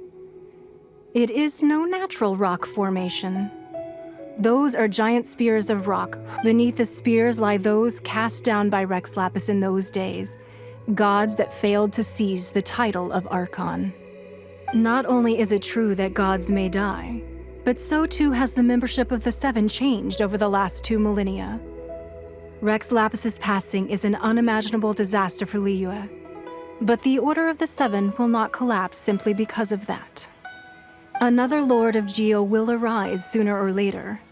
Yet, how are we to forget Rex Lapis? When that time comes, the relationship between the people of Liyue and the gods and Adepti will surely be different from before. Even in a new era, the Liyue Qixing remain Rex Lapis's former subjects. Do you really think us capable of having... That day at Yujing Terrace, it was also very sudden. Even I was caught completely off guard. You were there, you no doubt saw. But our enemy has long lain hidden within the harbor. If we do not act against them now, they will surely gain the upper hand. Hiding the Exuvio was a necessary maneuver to take the initiative back, to play the spider while our foes scurry. Who's this enemy you're talking about? What do you think, traveler? Huh? What are you two talking about? Well answered. The scenery out here is fine indeed, but the wind is a little strong. Our preparations to receive guests within are complete. So please, this way.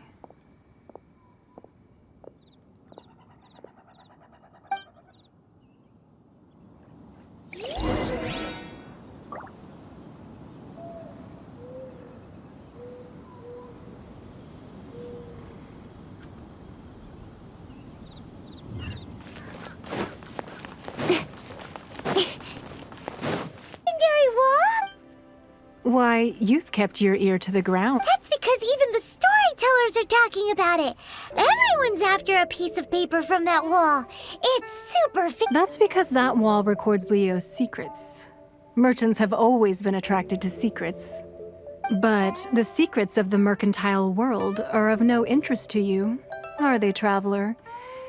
You'd rather, if possible, I'd like to have your trust. But if you were to choose the more trustworthy person between myself and Kuching...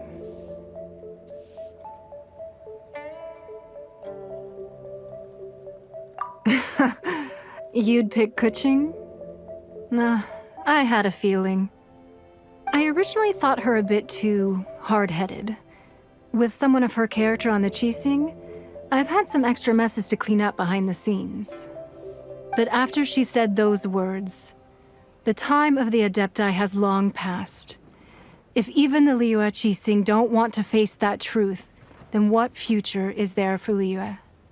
Well, I must say that quite a few of my doubts have been dispelled. I won't deny that Rex Lapis's passing seems advantageous to us. But for Liyue's sake, we cannot allow ourselves to... Indeed. It seems that you understood what I meant to say from the very beginning. I called for the gag order and for the exuvia to be hidden to temporarily stabilize the situation, and also to prevent something similar to the incident in Mondstadt. With Rex Lapis's death, the Fatui have busied themselves with many clandestine actions beyond their diplomatic remit. As the Tianquan, one responsible for Liyue, I cannot be too concerned with appearances when opposing them. Allowing the rite of parting to take place was also meant to buy some time for us to take control of Liyue's administration. It's exactly as Zhongli said. The Qixing only provided the venue for their rite so they could use us for their own ends. Wait, that's right. Speaking of ends, could I say one other thing? Of course. Paimon's heard that anyone who sends a greeting gift gets a little something in return. So, does that include us?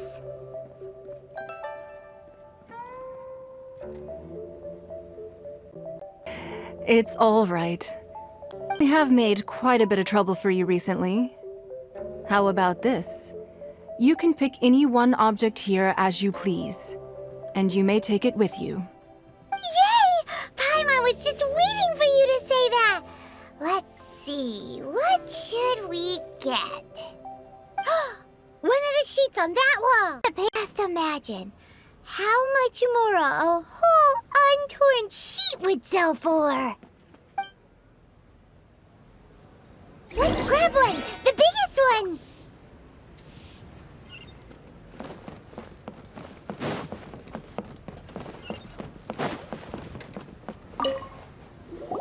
Huh? Well, that was an easy search. The biggest sheet is right up there in the most obvious spot. Let's see what's written on it. Huh? There's a place marked with a circle on here. Oh, could it be treasure? Whatever it is, it better make a sigil of permission, something, Fatui, research, copy. Aw, that doesn't sound like of mischief in the shadows of Liyue. Spreading rumors, wanting to get their hands on that research on the sigil of permission? Speaking of which, there's also some connection between you and the sigil of permission. Oh, you really think so? Well, should we not go then? Oh, so you're saying that it's precisely because we can't completely trust Ningguang that we should confirm the truth of what she says for ourselves. That's way out of Paimon's league. Paimon thinks she's... Anyway, we'll see if you're onto something. Before we look for Zhongli at Dihua Marsh, let's go to the place marked out on these papers and see if the Fatui really are up to no good there.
Yes, she has only relied on herself to rise to her current position. No ordinary person could ever achieve that. It's said that she's the one behind the constant expansion of the Jade Chamber. It's the second most important thing to her. The Jade Chamber is only second. What's the most important thing to her then? Why, Mora, of course. All Ningguang talked about was the Fatui this and the Fatui that. She said that after Rex Lapis was murdered, the Fatui have constantly been trying to sink their fingers into Liyue, and that they aren't to be trusted. That is how the Fatui have always been. It doesn't surprise me in the least. No matter what they may be planning, you must be careful when dealing with the Fatui. Always be on your guard. So, is there anything we need to get for the rite of parting in Dihua Marsh? Yes, as a matter of fact, there is. Today, we'll be gathering wild glaze lilies. Glaze lilies? But why did we come all the way out here? Doesn't the garden in Yujing Terrace have some? Even Qingsa Village has... Oh, right!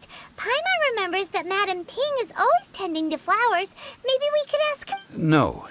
Those lilies have all been gardened by people. They won't do it all. Dihua Marsh used to be full of glaze lilies. It is a sort of joyful flower that listens to human song. Before the Archon War, Dihua Marsh was all dry land and fertile soil. But the war caused landslides, and the land was flooded, turning it into the marsh you see now. Nearly all the glaze lilies were wiped out. Of course, there are some kinds of flowers that have been preserved and gardened by people in the city. Wild glaze lilies have the strongest fragrance. If we want to follow the true tradition of the rite of parting, we must grind up the wild lilies, but I'll need your assistance in gathering these flowers. No, I need you to sing to them. Singing to the flowers will make them more fragrant. So how good is your singing? Really? Why doesn't Paimon believe you? We'll only know once she starts singing.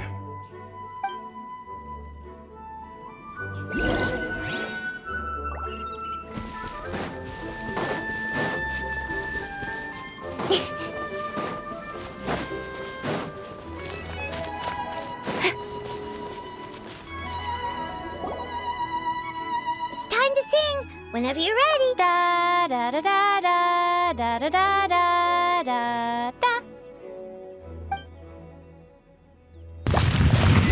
What happened? These flowers are jumping. They look really angry. Is it because you sang a song for Mondstadt that they don't understand here in Liyue? Nowhere to hide.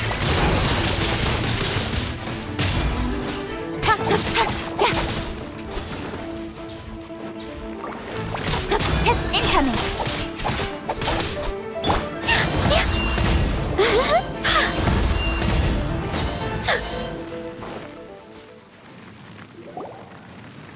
Those weren't glaze lilies. Glaze lilies wouldn't hit people.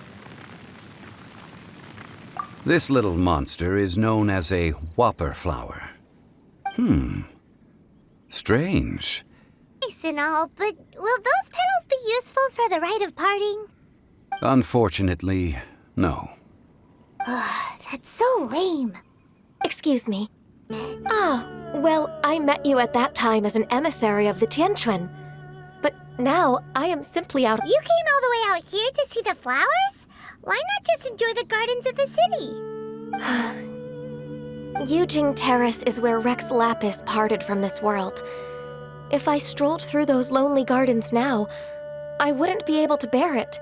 Whenever my duties take me near Yujing Terrace these days, I draw the windows to block my view of the gardens. Oh, sorry. We shouldn't have brought it up. No, it's quite all right. I just haven't processed my emotions yet. When the Archon War came to its end 2,000 years ago, the first iteration of the Yes. Now that the spirit of Rex Lapis has returned to the heavens, the other 5, including Inazuma's Raiden Shogun, are no longer the same friends of the current 7 Archons. The youngest is Sumeru's god of Dendro. She is merely 500 years old. This means that Liyue had been under Rex Lapis's rule from the moment it was first founded 3,700 years ago. The city has never had to bid farewell to its deity. So what do you think of this farewell? Huh? This... As a mortal, I've never dared to imagine a Liyue without Rex Lapis. But as an Adeptus, I think I will eventually come to grips with reality. Since Rex Lapis has passed, the time of Liyue's contract with the gods and Adepti has now reached its end. Huh? Did you just say as... Yes, I am a mix of human and Chilean. Adeptus blood flows through my veins. I fought for Rex Lapis and the city of Liyue. After the war ended, I signed a contract with Rex Lapis and took the position as secretary for the Qixing. I've continued those duties. Well, let's save that conversation for another day. I also know where wild glaze lilies can be found. See, I've just picked one myself. Here, you may have it if you... We dare not refuse it. Oh, so did you sing a song before you picked the lily? Indeed, I did. I know this tradition well. In fact... Wow, so you really know your stuff, too. Thanks. No, it is you who I should be thanking. If not for this chance meeting, I never thought that I would be able to contribute to the upcoming fair. If you would excuse me, I should return to my work now. Good luck. And that just about does it. Our preparations for the rite of parting are mostly finished. Given the ease of picking glaze lilies, I think that... Yeah, Paimon can already imagine him starting a business in Liyue. I've had enough ventures in Undertale, so you must be careful to take the time to step back and re-examine yourself. If left unchecked, the wear and tear on your heart may go Wow. See? Zhongli sounds like he's Alright, I think it's about time we head back to Liyue Harbor now.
about to boil over in Liyue Harbor. Do you intend to use your neutral identity as an intermediary between both sides? Or will you use your sword to turn the balance? Neither path is an easy one. Oh, by the way, Mr. Zhongli, we've heard that the Wangsheng funeral parlor has also been caught up in all of this. They're currently squaring off with the authorities at the gates. Things are taking a turn for the worse. I'm afraid I must leave now to handle things back at Wangsheng funeral parlor. I hope that Master Hu has been able to keep things under control for the moment. Consider your next course of action carefully, Traveler. If you're trying to prevent an explosion, it may be wisest to look for the fuse first. Having connections with the Fatui seems to be quite the double-edged sword. So what does Zhongli mean by looking for the fuse?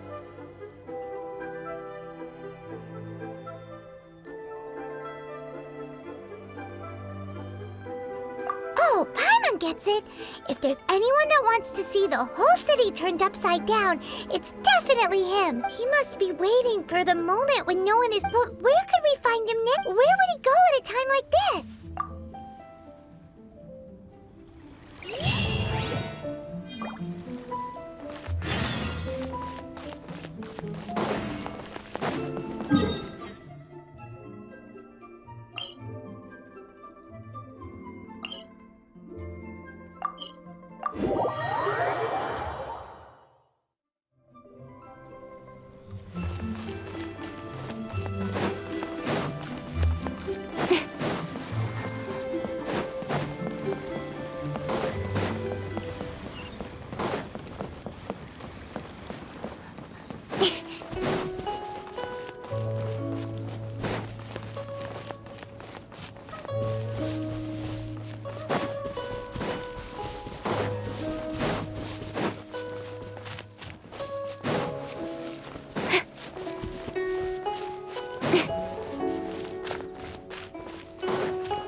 The Qixing are really pulling out all— So you've been planning to take the Gnosis from inside the Exuvia all along?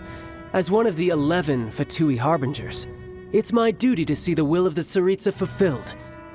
She will get that which she desires.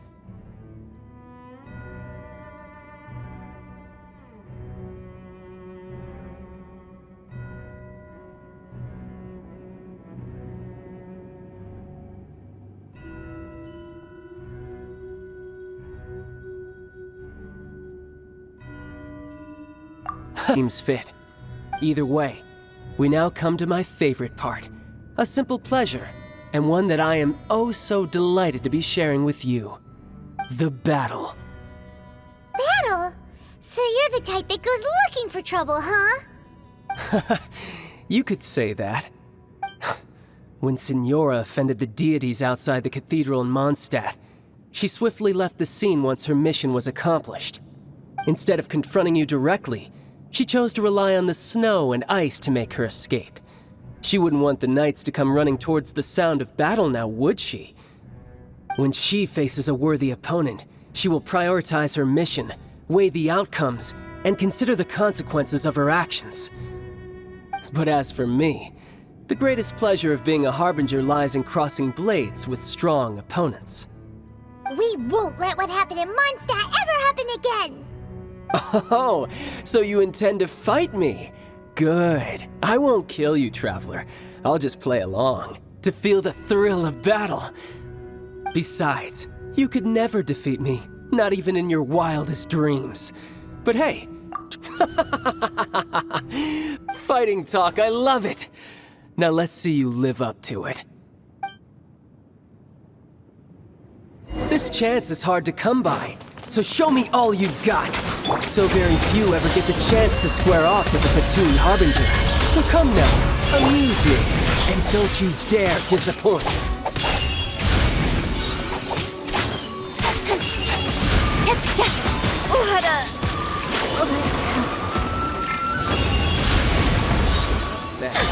Not bad. You've got a trick. Haha, good. No wonder Senora was so wary of you. Well, that just means I...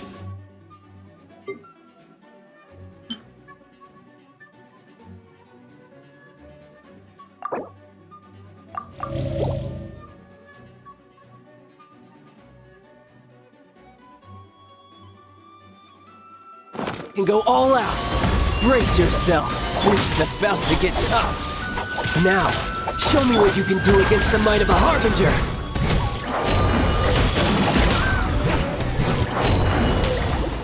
All you do is run. No use hiding back there. Be gone!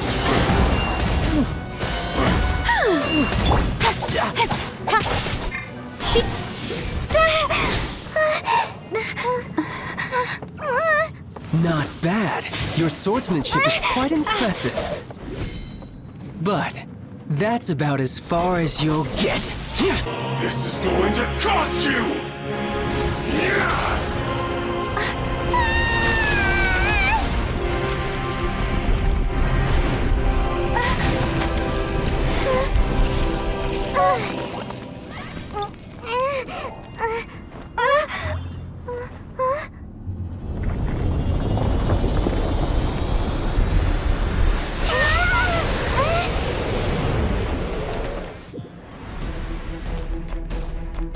You got to the Gnosis ahead of me, didn't you? Did you simply move faster? Or did you leak the information regarding the Golden House to me on purpose? No matter. Hand the Gnosis over, now! Don't make me take it from you! We didn't take it! Absorption test! Don't blink!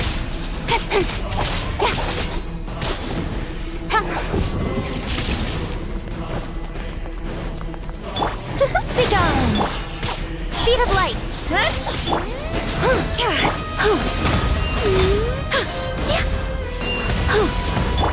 Don't blink!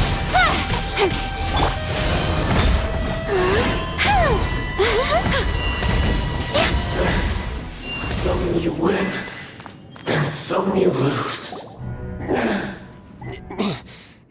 Look! Child's back to normal again! You had a chance of beating me to the Gnosis. You had no connection to the Gnosis, no matter where it had been taken. That's what we've been trying to tell you! We didn't take it! Your show of ability today far surpasses that of Senora's initial assessment of you in Mondstadt. Tell me, how could you already know the answer, don't you? I can see it in your eyes. But if that is a secret you wish to keep, I guess I'll just have to curb my curiosity. Vegetables sometime. So what are you planning to do? I will awaken the god that lies dormant beneath Guyon's stone forest. A god? Osial, overlord of the Vortex, who was defeated by Morax, the Geo-Archon in the Archon War, and who has remained pinned beneath the waves by the Geo-Archon stones. If such an ancient god were to be unleashed upon Liyue Harbor, do you think the cunning Rex Lapis would just stand aloof and watch the ensuing destruction?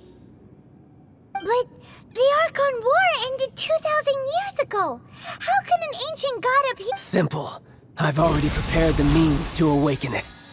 Hey, those are sigils of permission! Oh, Paimon remembers now. The Fatui have been Indeed. The one that was given to you was just a byproduct of our research. With the power of so many sigils of permission concentrated in one place, along with that which was bestowed upon me as a harbinger by our Tsaritsa, using the powers of ancient gods in such a situation fails to interest me, and is largely against my principle. But knowing that such an action will not only force the Geo-Archon to show its hand, but you as well, that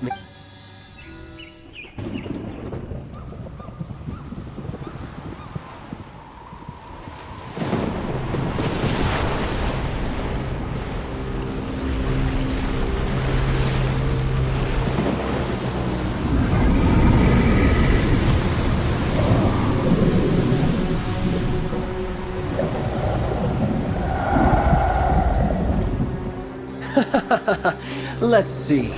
Will the nation that has lost its deity be swallowed up by an ancient malice once more? If you wish to drown together with the people of Liyue, you're free to stay and enjoy the show. Huh? He's already gone! That guy is fast! What's going on?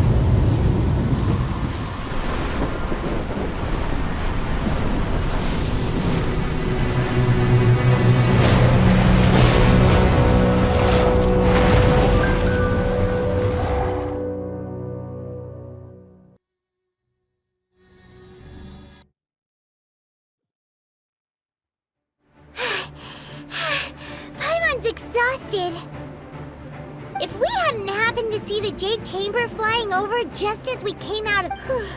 Did we make it in time? Is the Overlord of the Vortex still in the sea? It hasn't destroyed Liyue yet, has it? What are you doing here? Huh? Hold on. It's the Adepti. What are you doing on the Jade Chamber? Paimon thought you were arguing with the Qixing. Is the fighting over? Faced with a calamity of such magnitude, we have agreed to put our differences aside for now and unite against this common enemy. Oh, Paimon gets it. So how do you plan to defend Liyue?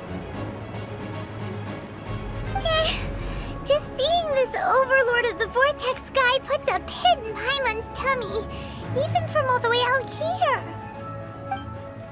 It's not just you. We've got new Millelith recruits who can't even stand at attention without shaking. The force of an ancient god's presence seems to be too much for ordinary people to handle. Which is why we must stop that monster before it gets any closer to Liyue Harbor. So the Archon War was fought 2,000 years ago against enemies like that thing? So will the power of the Qixing, Millelith, and Adepti gathered here be enough to stop that god? We've already discussed this together, and our conclusion is... What? But all of you are supposed to be the Guardians of Liyue. Can't you... One certainly could. Huh? The Qixing did once research the matter of habit. One who did craft the Guizhong, for what could you mortals ever learn of Adepti mechanisms? Yet, it would take one, but a little tinkering to turn this ballista into I suppose this is one blessing from the Adepti. So be it. We shall use the upgraded Guizhong ballista to fight off that god. All the Adepti here can lend their strength to man it. We haven't a moment to spare. Our... Yep.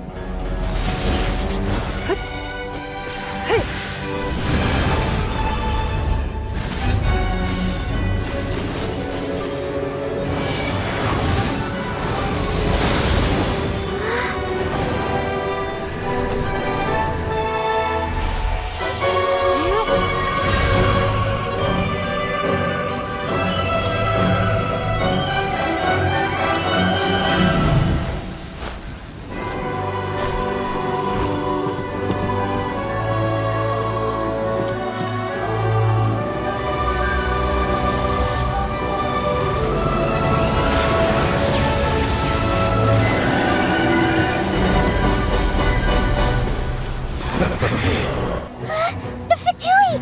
They're attacking the Guizhong ballista!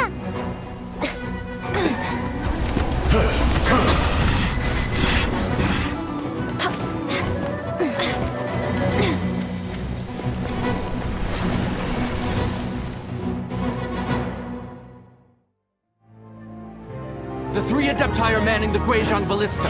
Do not let the Fatui disturb their work. All Millelith who are able, to me! Let's go help too! We Adepti have not faced a god in several millennia. Let one see what you're made of then. What strength remains within you, one wishes to witness.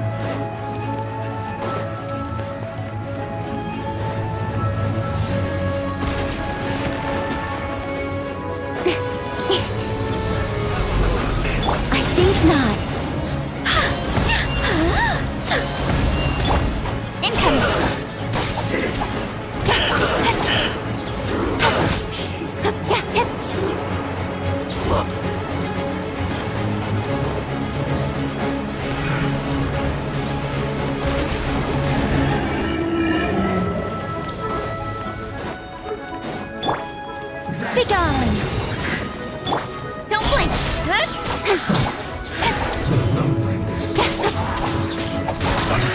I miscalculated.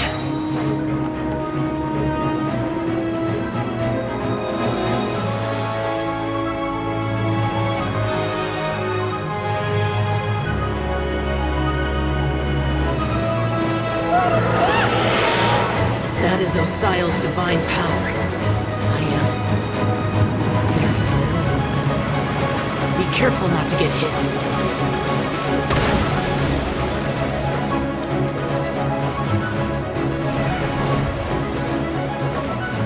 The Fatui! Their attacks are unrelenting!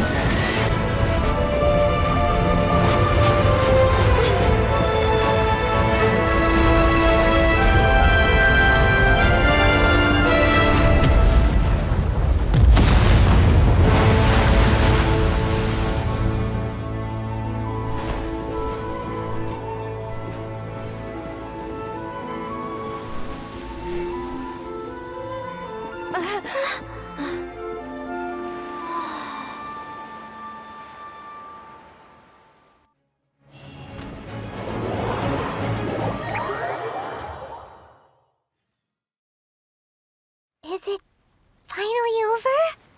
The ominous aura of that monster has indeed begun to fade. The effects of the Sigil of Permission last but a short time. It will be some time before the Overlord of the Vortex can make any waves again. We are indebted to you for your assistance. If the Adepti hadn't happened to be here, the future of Liyue Harbor would surely have been in great jeopardy. Save your flattery. We didn't just happen to be here. Surely you won't pretend to have forgotten the reason for which we came. Come now. There's no need for such harsh words, Cloud Retainer. I've heard that when Ningguang began learning to do business, she had already started setting aside part of her then limited income in preparation for building the Jade Chamber.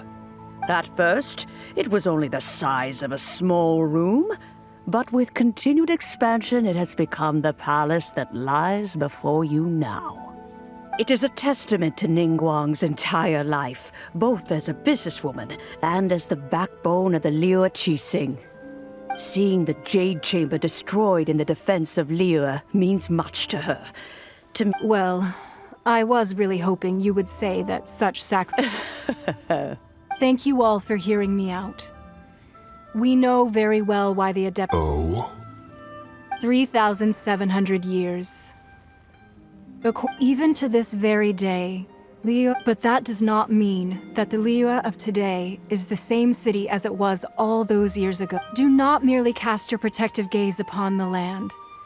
Instead... Are you questioning our means of protecting Liyue? I mean no offense. I simply hope... One doubts you would be fit to be part of such a lineage. This morning, Rex Lapis appeared to me in a dream. What? In the dream, I yearned to tell him that we Qixing, though mortal, are equally bound to the contract. I also thought to tell him how the past generations of Qixing had strove under his rule to survive in our but I dared not speak. I could only gaze at him in silence until the moment I awoke. Oh, Ningguang. Yet another perspective. What are you trying to say, Outlander? Right! That's something that happened in Mondstadt. It's a story about the Four Winds and the people of the Animal Archon. The Animal Archon sought to quell the strife between the two sides, because he believed that such conflict would only scar the hearts of both, and that nothing... Each of the 7 nations has its own scars from the past. Though your point is the very height of simplicity. As Adepti, we've become a laughingstock, to be chastised thus by an outlander who has lent us such succor. All right, all right. Didn't Ningguang suggest that we should focus on the city and each of its citizens? I know I already have, so why not see for yourselves? I apologize for appearing in full armor. I am afraid I cannot show the proper courtesies. And who are you? I am Feng Yan, a sergeant of the Millelith. I have come to extend my thanks to the Adepti. I thought this battle would perhaps be my last. But thanks to the aid of the Adepti, our forces were not as badly battered as I feared we might be. Although I am a mere mortal soldier, I promise to hold the line and never betray the grace given to us by the illuminated Adepti this day. Huh?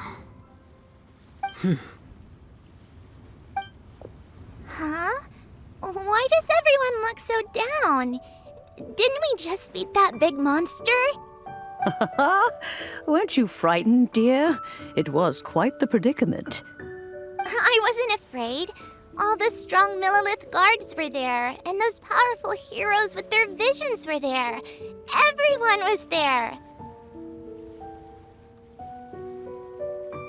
When danger is near, everyone always protects me. And the rest of the thanks for protecting Liyue Harbor. Please, come. Unfortunately, we wouldn't be able to participate. Huh? Because we are Adepti. Oh, okay. It must be hard being an Adeptus. Aww. You see, this is what Liyue is like today. The country of contracts is grateful to the Adepti for their protection, but it is no longer necessary for the city to rely on the Adepti's power to solve every little niggling matter. Although their blood is weak, there is still strength to be found in those we call mortals. The time of contracts between gods and Liyue has long since passed. Now is the time of contracts between Liyue and its people. Seeing the port around us now, it is hard not to feel a bit out of place. Wouldn't you say so, Cloud Retainer? Your line of inquiry is askew. One did not spearhead this expedition to Liyue Harbor. Seems like the Adepti have had a change of heart.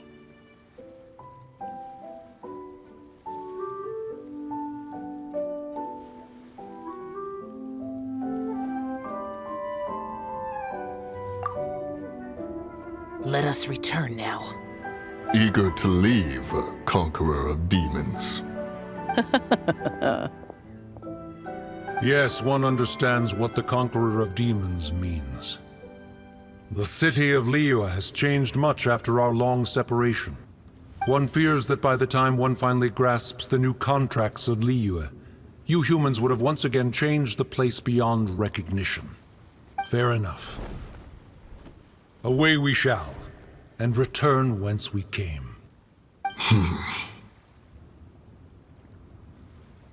Since we Adepti have consensus, then one shall persist no further.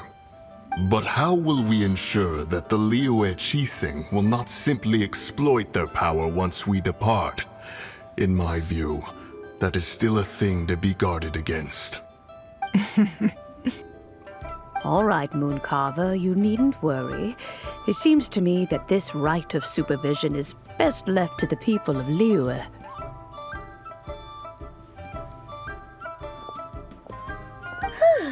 Looks like the conflict between humans and Adepti was avoided. All's well that ends well, huh? Oh, right! It's nice that we've got peace and all, but we're forgetting one thing. Child wanted to unleash the god so he could lure Rex Lapis out. But we were able to handle the Overlord of the Vortex on our own, so Rex Lapis never showed up. Oh, and speaking of that, don't we still need to get to the bottom of that Archon's death, too?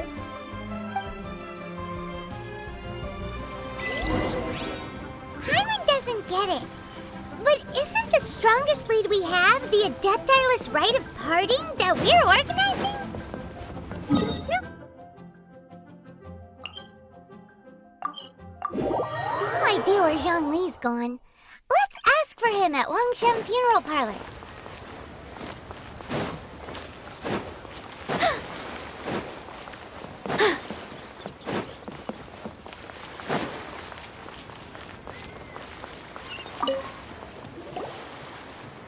Is there anything I can do for you two?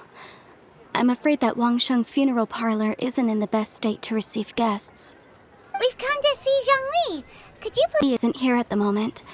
It seems he went to Northland Bank. Doesn't the Northland Bank belong to the Fatui? Last time we saw Zhongli was before we went to the Gold. Do you think he doesn't know about the attack on Liyue? Visiting the Fatui at a time like this could only mean more trouble. We had better go and make sure that everything is okay.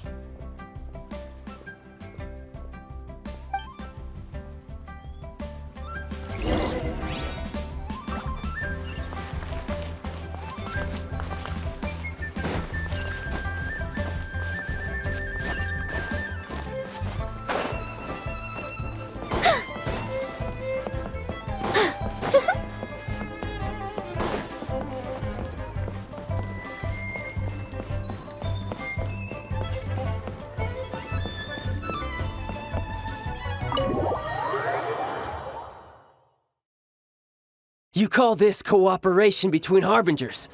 Cooperation involves communication, you know. Don't take it to heart, child. Besides, aren't you happy that you got to skip the formalities and bring chaos to the land? I'm sure you must— No! Don't let her get to you! You've yet to gather the powers of all 7 elements, and our last battle at the Golden House was almost more than you could handle. So it might be best to keep things peaceful this time, seeing that 2 of the Harbingers are here. Well, if it isn't you two. This is our first time seeing each other since Liyue was nearly wiped off the map. This is certainly a bit awkward, wouldn't you say? Paimon knew that we should never have trusted a Fatui Harbinger. Oh, now don't say that. Sure, I may have misled you, but I never had anything against you personally. The agreement, Morax. Now, if you would be so kind. What in the world are you talking about? The contract is fulfilled. That which thou seeketh is now bestowed unto thee. For my promise.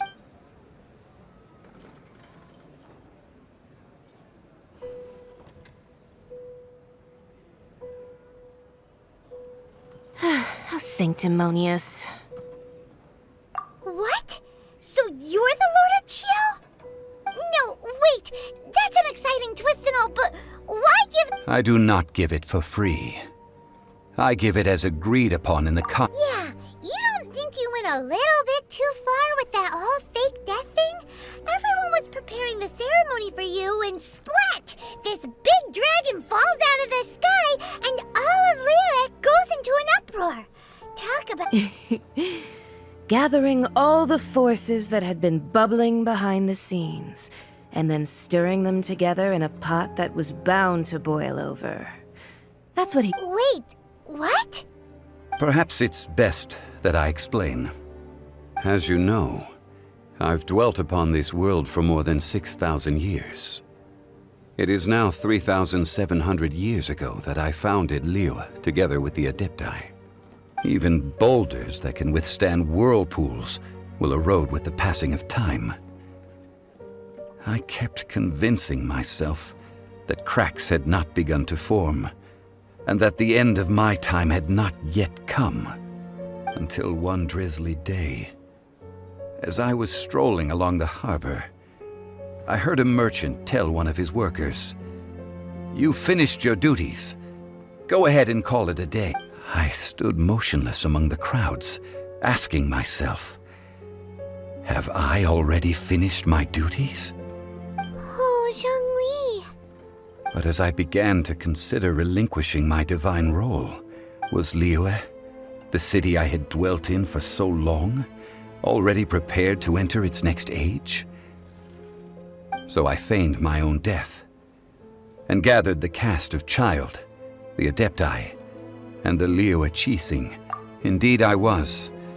The gnosis which I had kept for so many years suddenly seemed to have lost its meaning. That's right, which is why I continued to safeguard the gnosis until now. So you mean that if the chaos ever reached the point of no return, you would simply appear and use your divine powers to bring Liyue back? Of course. And it would have been all too easy for him, too. Just as a child quickly matures after losing their parents, so has Liyue matured when faced with the death of its deity. In the end, the resolution to all that has transpired was even more satisfactory than I... Take the Adepti, for instance. Owing to their years of seclusion, they were the least informed. Yet when faced with a crisis, they commendably showed the greatest amount of restraint possible. Not only did they manage to cooperate with the Qixing, but in the end, they even... Credit is also due to Signora, the emissary dispatched by the Cryo-Archon to fulfill our contract. At my request, she kept everything she knew in strict confidence. This, despite the eaves... This meant I could remain as Zhongli, even having the chance to fulfill the age-old traditions of Liyue in this mortal form. Thank you for joining me on this journey, traveler. All of these things turned out as I had planned. There is only one thing that I had not anticipated. I had expected them to do no more than the Adepti, to come to the defense of Liyue. They seized the opportunity to supplant Liyue's divine protectors, and used the subsequent power vacuum left by my... Huh? That doesn't sound good at all! On the contrary, I think it is excellent. I had always feared that it was too soon for them to take over from me.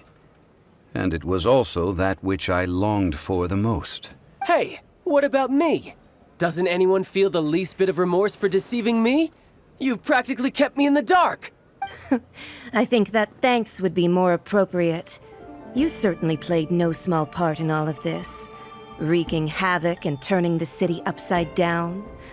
The Lord of Geo ought to thank... If you hadn't created the pressure of a battle between mortals, Adepti, and a god, the lump of coal resting in the hands of the Geo-Archon, Liyue, would never have been able to become a dazzling diamond of a city. Huh? Just whose side are you on, mocking me like that? Are you itch? Be that as it may, you've come out of this as the hero of Liyue. I, on the other hand, will be forever prescribed as a disturber of the peace, no? Well then, with the Gnosis in my possession, I have no use for such idle chatter. We should return to Zapoljarny Palace and seek an audience with Her Majesty, the Tsaritsa. Come, child. Fine.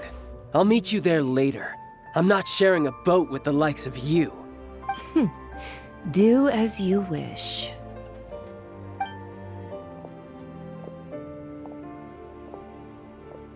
Now then, is there anything else you wish to ask me? Right! As Zhongli always told us, a good trade is a fair trade. Paimon has no idea what could be a good trade for a Gnosis. Realistically speaking, there is no such thing. Huh? However, I am the god of contracts. For thousands of years, I have made countless contracts. My agreement with the Cryo-Archon will be the last of my contracts as the Geo-Archon. As for the bargaining chip that the Tsaritsa used to balance the scale, uncover that answer for yourself in your future journey.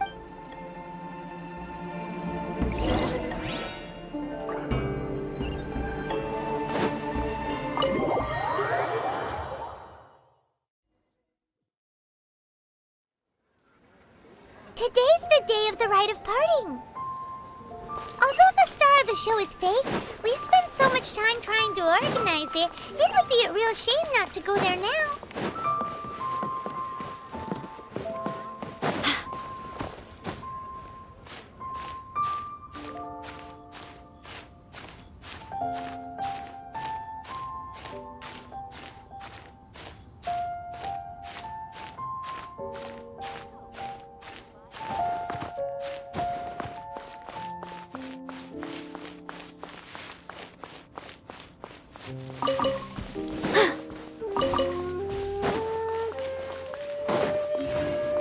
You know that god from the ocean couldn't have just shown up out of nowhere.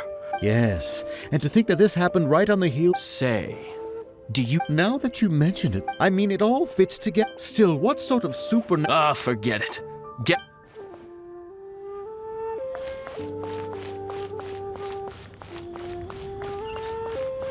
Oh. Well, since we're going through with this rite of part... So Rex Lapis is... Oh, come on. Do you think there's only one real possibility? Fatui? They certainly are... Shh! Lower your voice. If the Fatui catch you...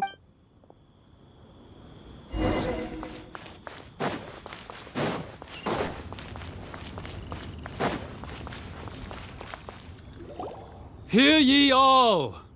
The Chising's words. Though a dragon soars ageless as the mountains, it too must return to dust. Gods and Adepti live glorious lives, but both light and shadow have their season.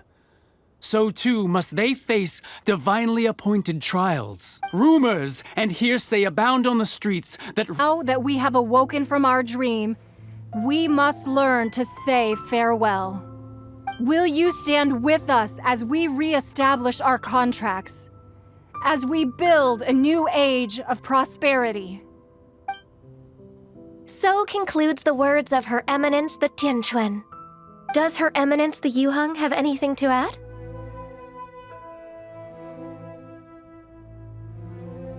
Huh? Is she looking this way? Traveler? Yikes! She really is looking our way. Is that the traveler who they say defeated the ancient god? So young. The Liyue Qixing always repay their debts. And as you've heard, our eyes see name your price. Whoa.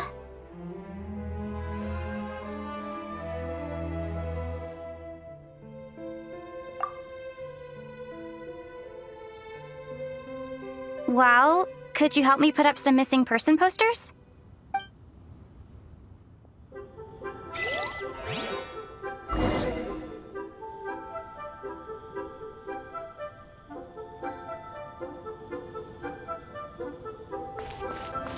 The cleanup of the premises. The cleanup of... If you were looking...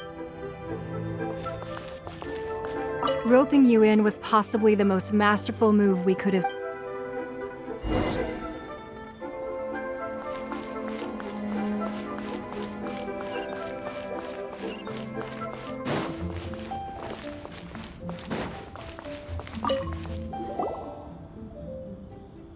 Hey, Zhongli! Look at this. Everyone in Liyue is caught up in their emotions, thinking that they'll never... And here you are looking all relaxed.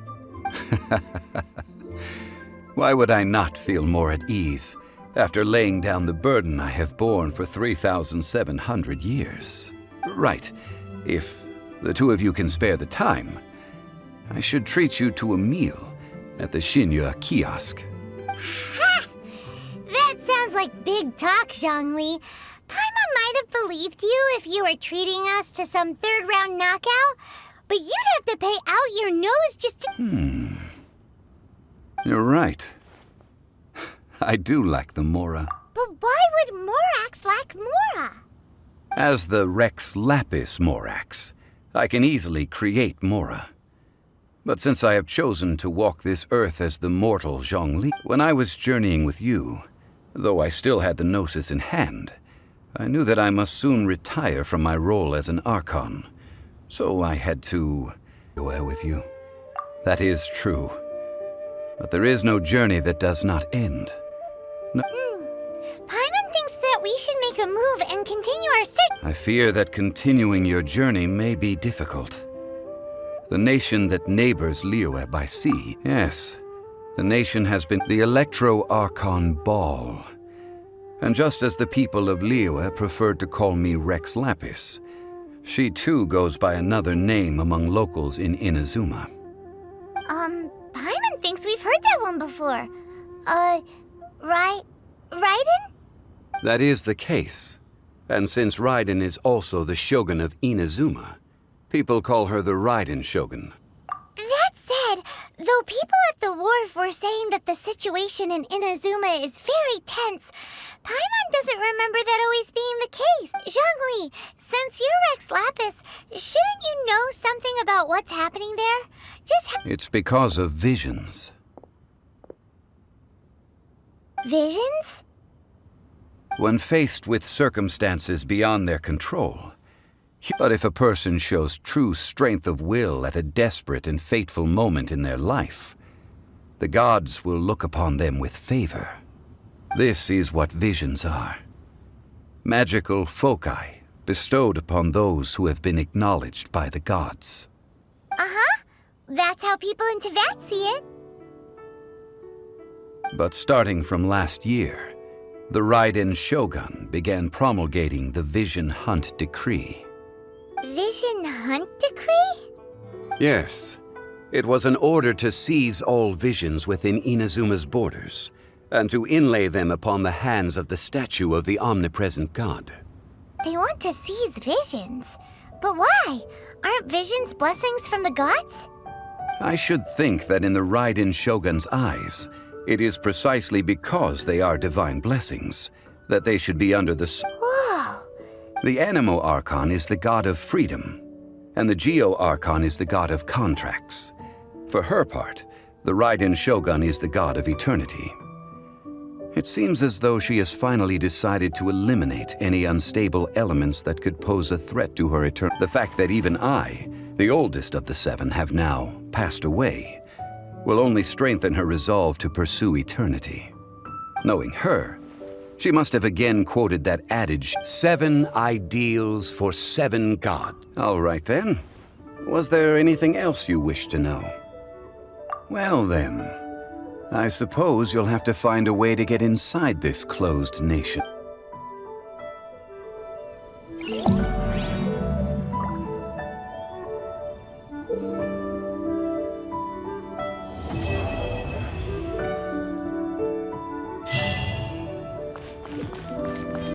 What will it be? Grape juice or apple cider?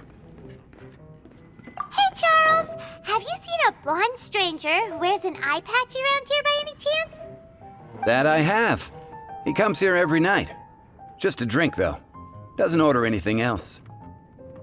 He even sometimes mixes his own drinks after he orders them. I don't know anything else about him, but from his selections and mixes, I'd say that he's quite the connoisseur. And what's Master D-Luke's opinion? Why, I just gave it to you. Quite the connoisseur. Investigating everything as always. Guess that's D-Luke for you. If you're looking for that gentleman, he ordered some new bottle of wine in advance yesterday, so he should be here today too. There's too many raucous patrons on the first floor, so if you want to wait, best to go to the second. Close friend. Ah, welcome, sir. The wine that you previously ordered is here. He's really here? Let's go downstairs and have a look.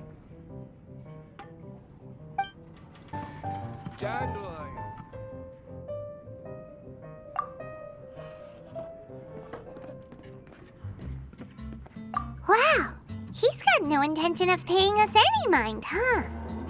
A traveler, you say? Why are you traveling? Well, that's as good a reason as any. Sit down over there, then. So, guess we've broken the ice. What a weird guy. That little one beside you. That's not true, and you know it. It's indeed a good thing to have someone accompany you on your travels. My name's Dainsleif. I suppose you have some business with me? Sure. And he was so cold just a moment before. Paimon's got a bad feeling about this. But I will require advance payment.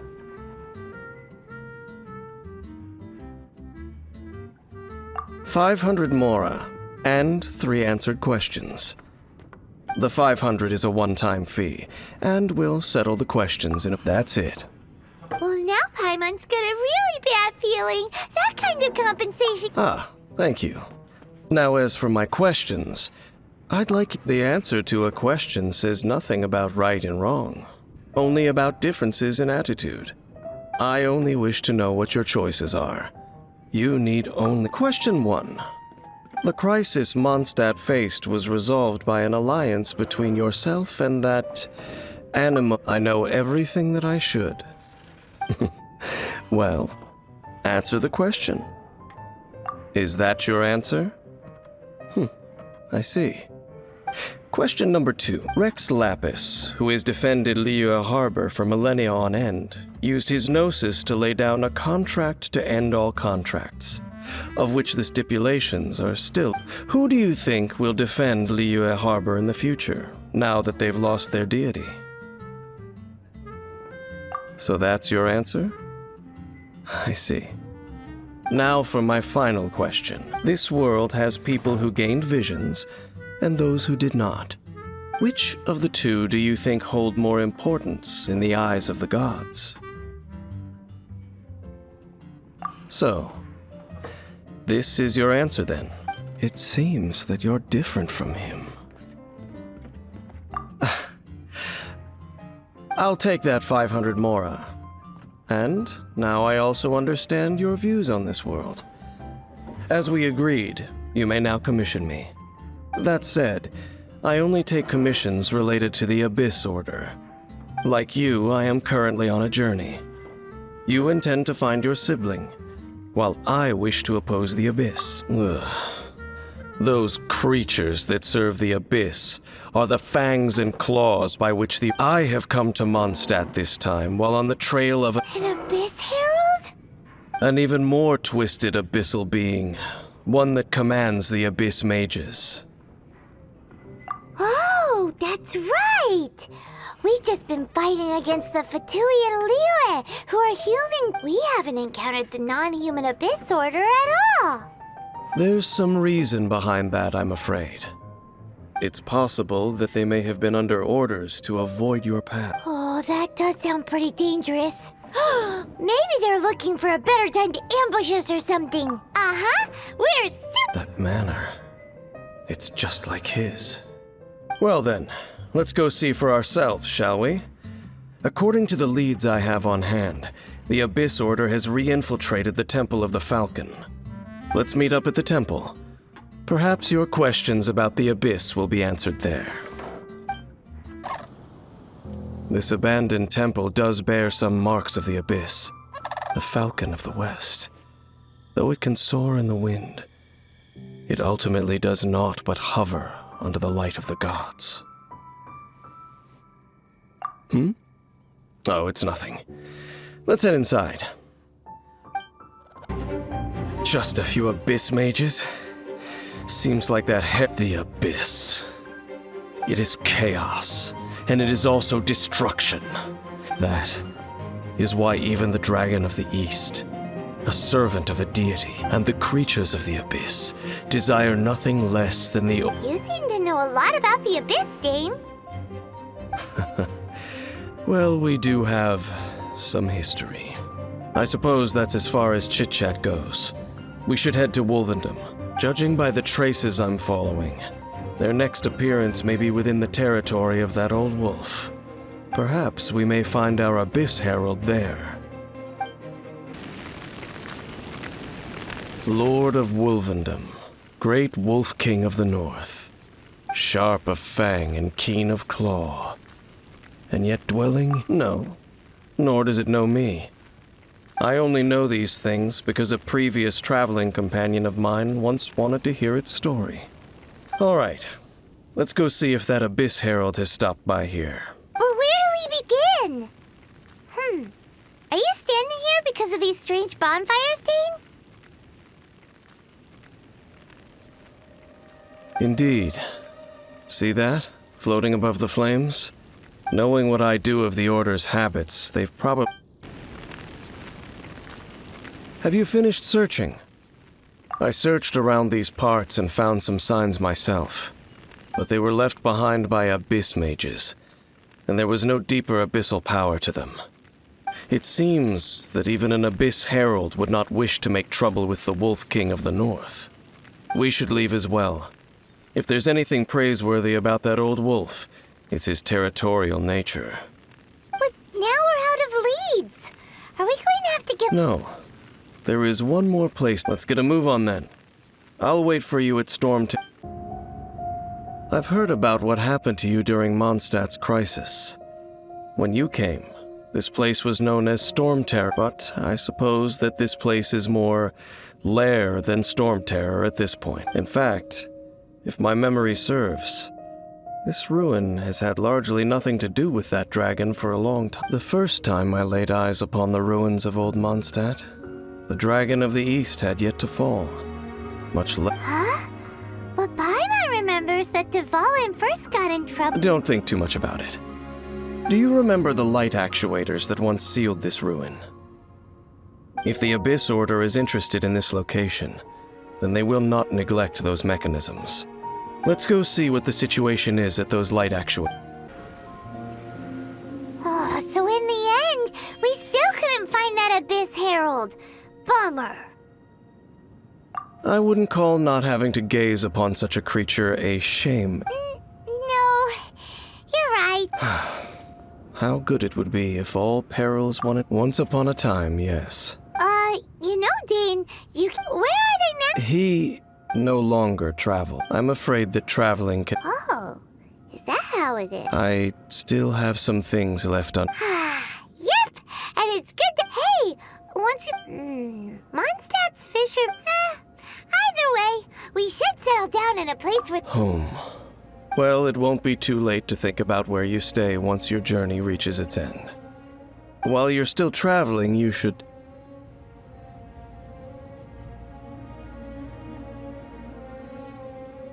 Huh? What's familiar? A familiar feeling, you say? It could be someone you know well. Whichever it is, we should see it for ourselves, and thus see clearly. We can reach the top of that cliff from over there. Let's go. Can you still sense that familiar feeling that you... But it doesn't feel like there's anything around here. No monsters, no people, nothing. Indeed. There doesn't seem to be anything strange about this place. It doesn't look any different from the last time I was here.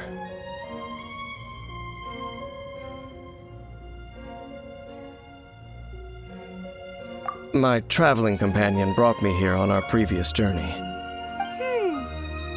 So, Dane, what about you? What's your favorite place? Me? I no longer remember. I merely followed my traveling companion around on that journey. That's all there was to it. Huh?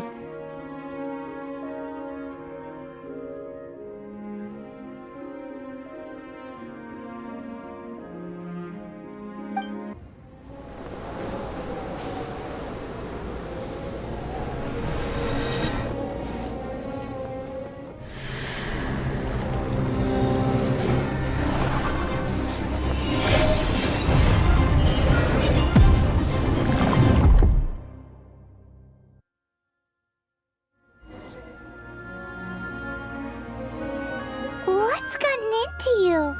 You were just spacing out.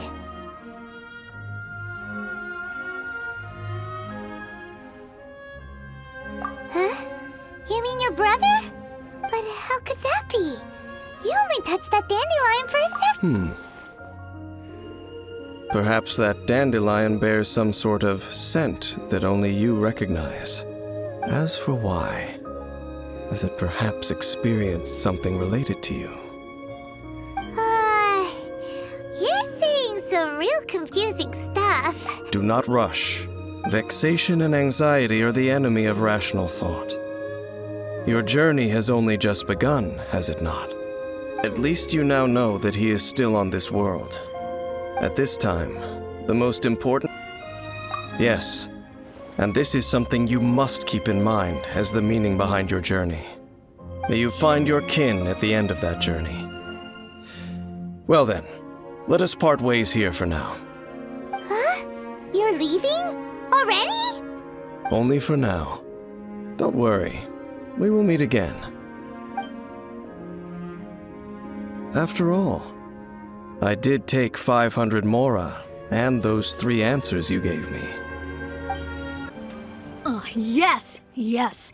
They have the audacity to go after anything. The 7 dragons, gods. No ancient artifact that relates can escape their greedy ambitions. Still, this time is different. Who do they think they are, going after the Abyss Order's treasures? Oh, Traveler, it's you. Huh? Ganyu, what are you doing here with Lan? Do you have a commission you need to post? Hello. We were just discussing the treasure hoarders. Yes. We were just saying how even the audacious treasure hoarders should know better than to mess with the Abyss. It's just too evil. But we recently received intel from the Ministry of Civil Affairs that 2 big-time treasure hoarders in Liyue and Mondstadt are planning some big joint operation. 2 big-time treasure hoarders? Yes. They're known as Big Sis of the South and Raptor of the North. Oh, Raptor! Paimon remembers You are correct. She's the head of the treasure hoarders in Liyue. As I understand it, the treasure hoarders all call her boss. Some say that the god of thieves even bestowed a gift upon her for her exploits, making her Big Sis of the gods. But that's probably just a wild rumor. Anyway, the treasure hoarders discovered some previously unexplored ruins that the Abyss Order has been secretly guarding in the shadows. Despite how dangerous that makes it, all the treasure hoarders can think about is what kinds of treasure could be inside. They have already devised a plan. They will send out a decoy to divert the Abyss Order's forces away from the ruins, then send an expert thief inside to steal the treasure. To this end, Big Sis and Raptor have reportedly recruited a certain Grand Thief from Fontaine. Grand Thief? That's quite an impressive sounding title. Oh, indeed. He is an extraordinary individual. The Grand Thief is highly respected in the treasure hoarders, in the same way that we adventurers look up. Ah, so you're familiar with the author of the Tevat Travel Guide, then? Correct. The Grand Thief is someone as renowned as her. So, despite being relative big-timers in Liyue and Mondstadt, Big Sis and Raptor had to put in a lot of work to convince a thief of his status to come and personally oversee this operation. With the major changes in Liyue recently, the Ministry of Civil Affairs and the Millelith already have their hands full. They don't have any time to investigate rumors about treasure hoarder activity. But anything related to the Abyss makes me feel like there is some unknown danger lurking beneath the surface. So I decided to come to the Adventurers Guild to post a commission.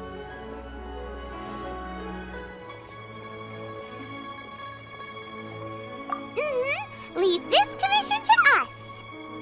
Oh, thank you so much. Good to see this in the hands of a reliable guild member. Well then, good luck. The guild will take care of the details of this commission.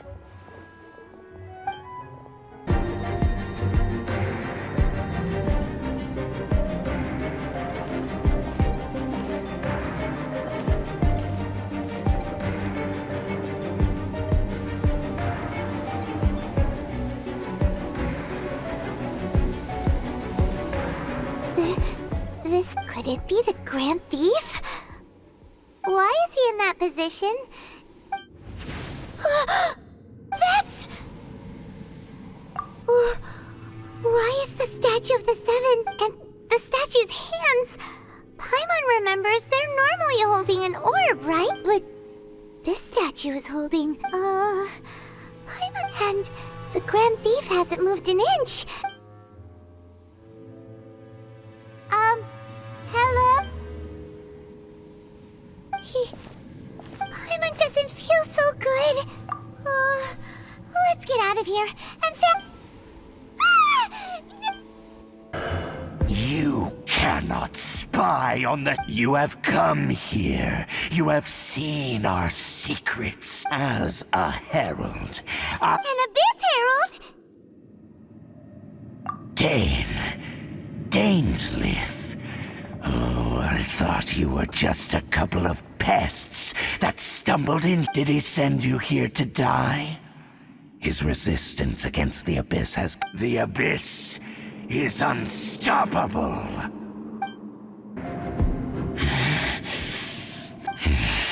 I see. So it's you. You are the one. In that case, I shall stay here no longer.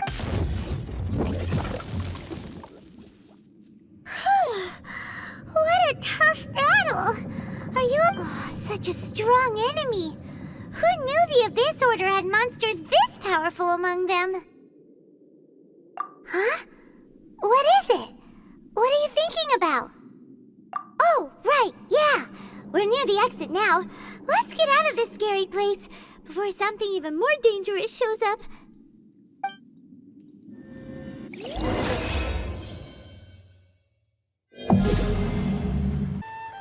So, we meet again. A little sooner than I had expected. Hey, it's Dane! Judging by your expression, it seemed, could it be that you encountered an Abyss Herald in those ruins? Huh? How did you know that? I've been on the Abyss Herald's trail. I didn't expect to find you here as well.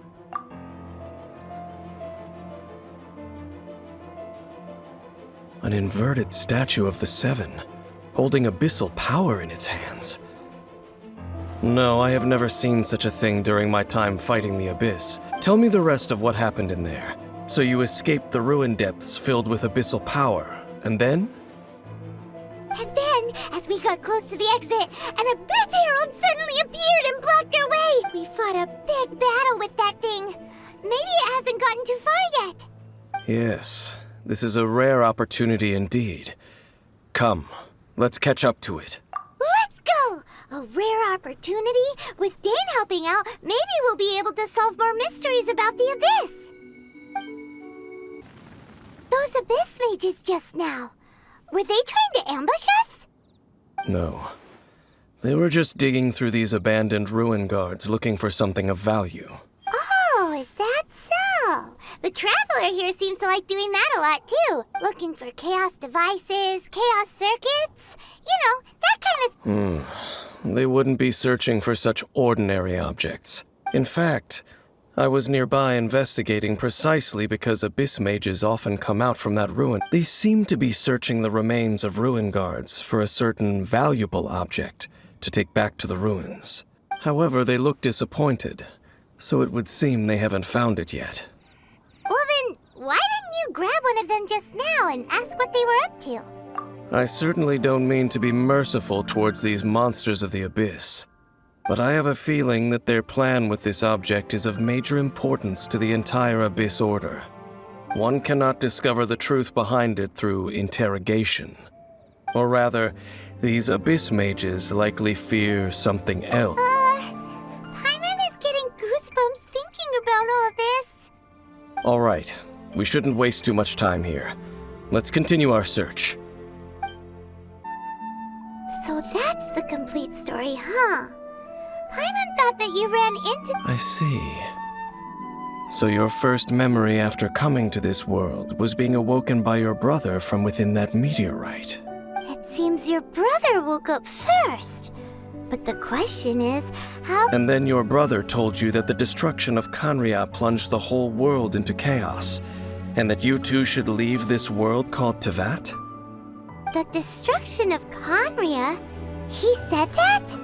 That destruction you witnessed, that's history from 500 years. It seems the first time you awoke in this world was indeed during that period. Huh. So your brother must have understood this world better than you did, because he... And it was shortly after that that you encountered an unknown god who blocked your path, so you couldn't escape. Oh, Paimon knows this part really well. I understand.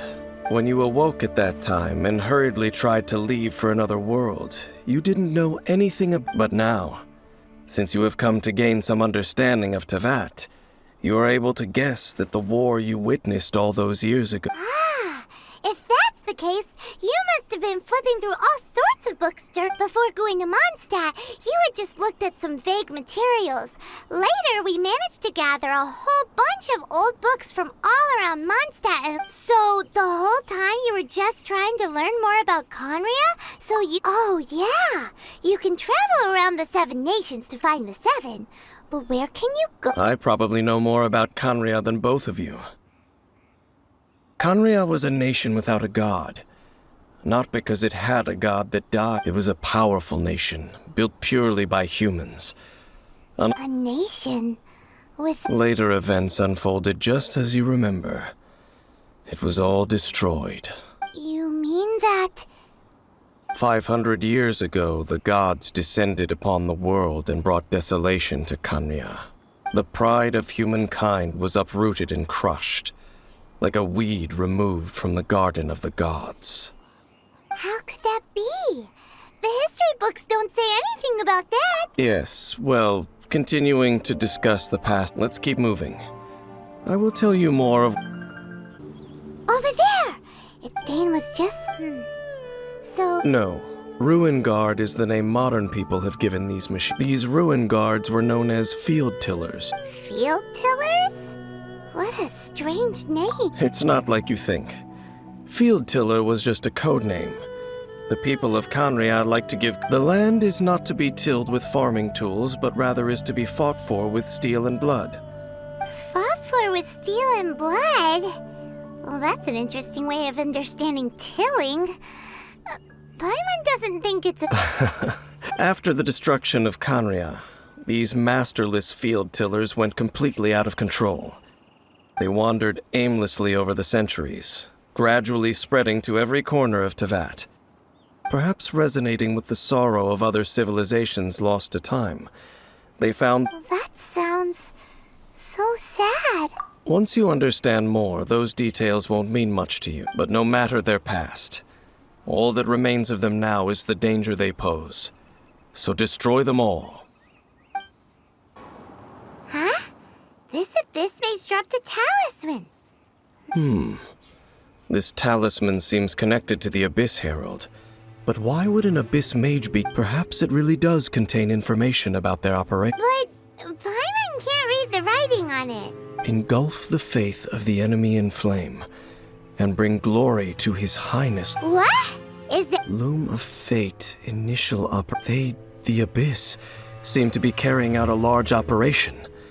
The keyword here is Loom of Fate. It seems like they are still launching the operation, or rather, are still conducting Loom of Fate? What's that? Is it literally a... From the horrible feeling Paimon's been getting, those eerie ruins are super likely to be related to this fate we... So Dane, what message... I'm reading it now. An ambitious operation. But some parts are... How so?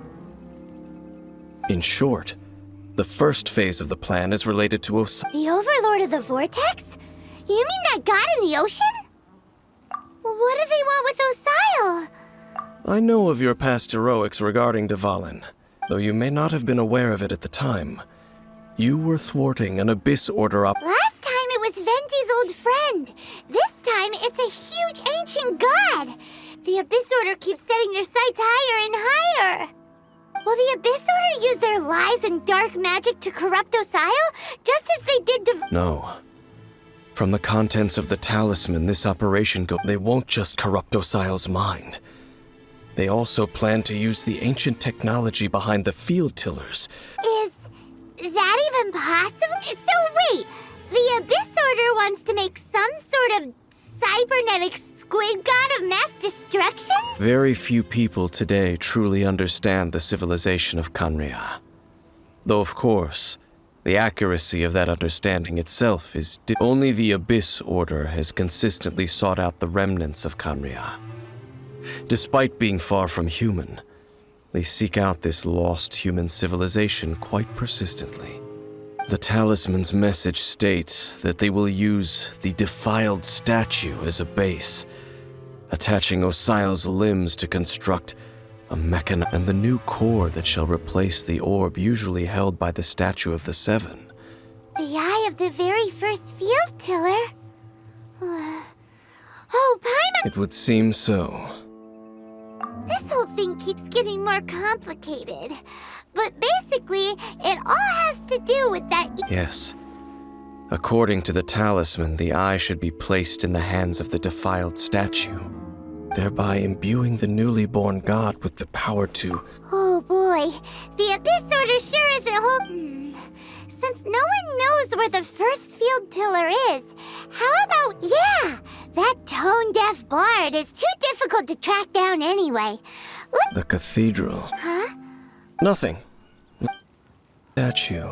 A grandiose cathedral.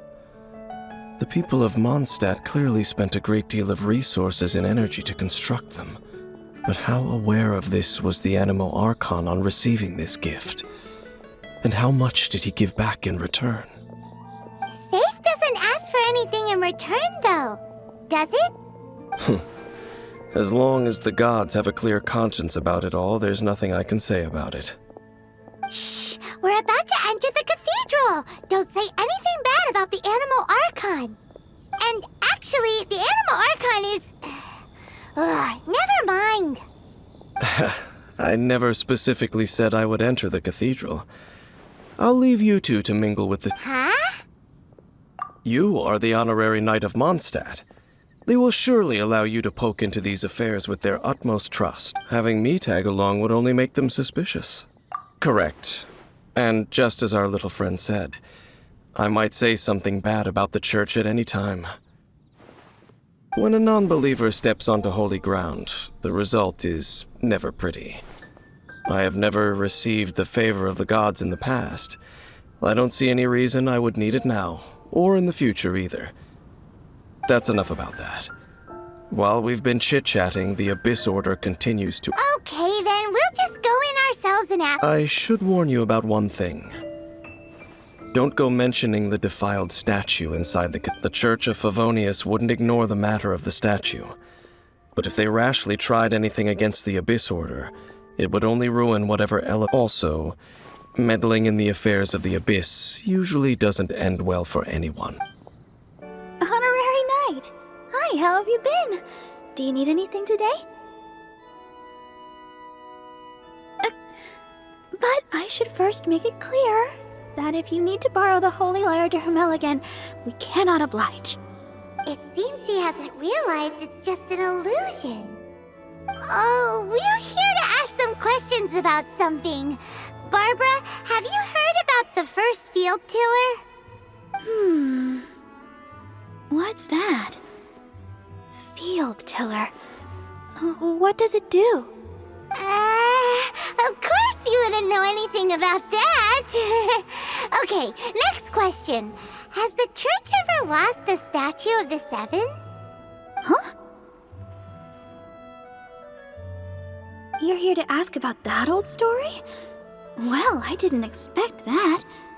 That was such a long time ago, barely anyone mentions it nowadays. A long time ago, there was indeed one statue of the Seven that disappeared one night without a trace. Nearly every member of the church joined the search for it, but it was never found.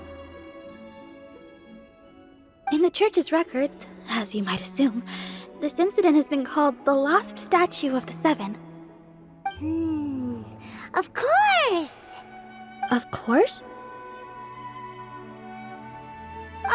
Nothing? So do you have any other clues? Paimon means any other strange stories? Sorry, Barbara, but we can't tell you about the statue we saw just yet. Like Dane said outside, it's for your own good. Other strange stories?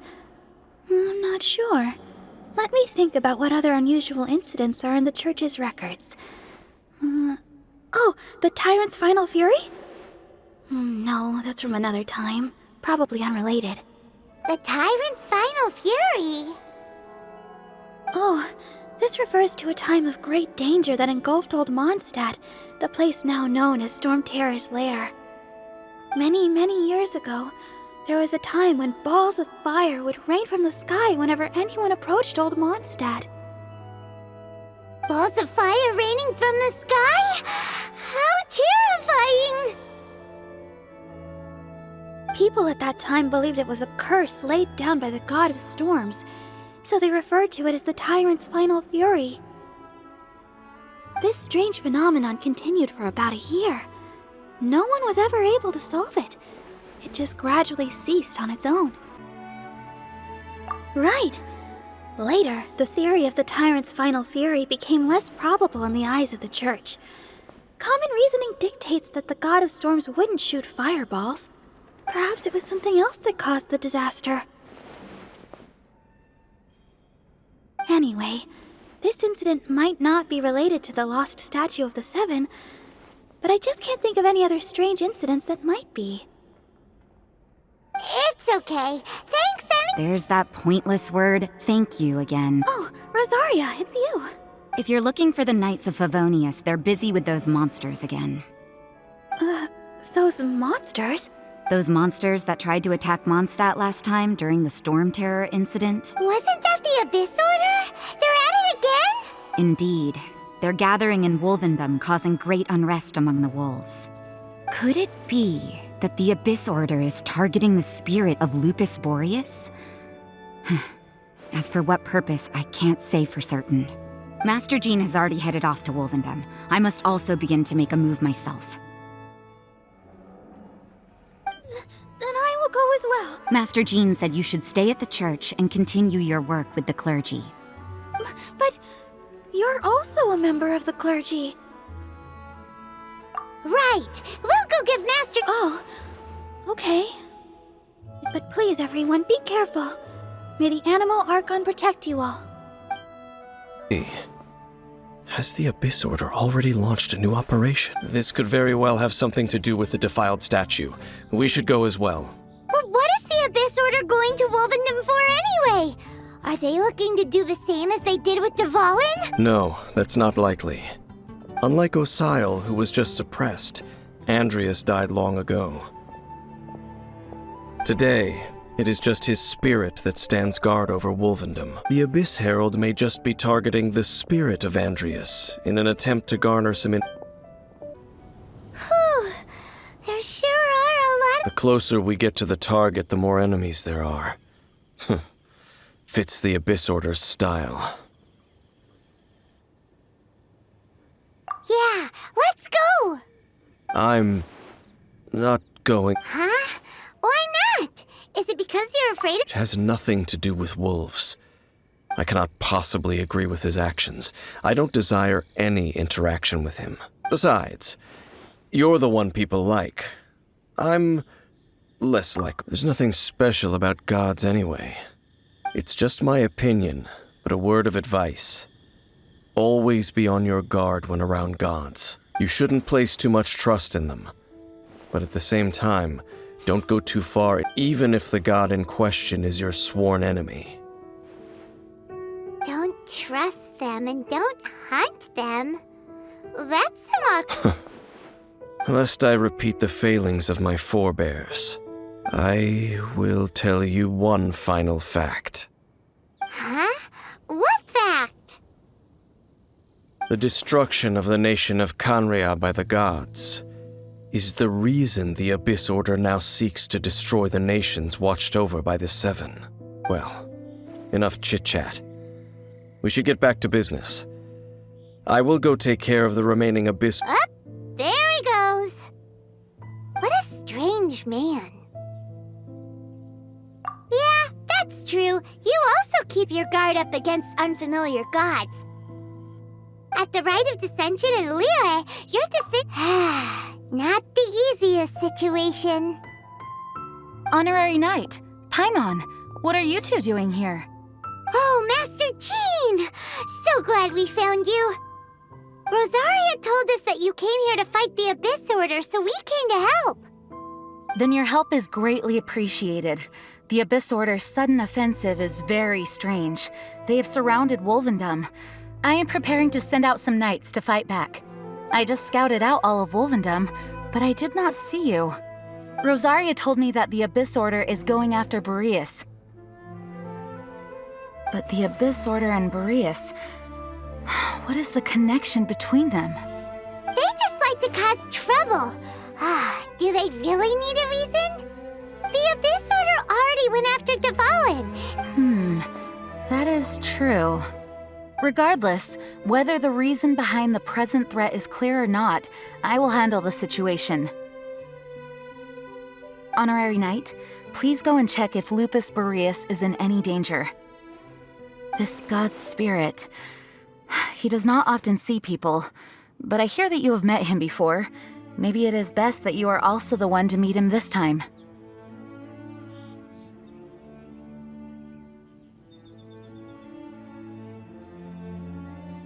Okay, be careful. Thank you for your help, Honorary Knight of Favonia. You, not... So, the wolf's wretched spirit. You claim to be a guardian, yet your once sharp claws have clearly dulled since. If you serve us, we can restore your divine powers you once held in the past. Lies. What the heck is this ceremony? He looks like he's in a lot of pain. Oh no, is this the same thing they did to corrupt Dvalin's mind? Wolves never surrender. But this can't go on.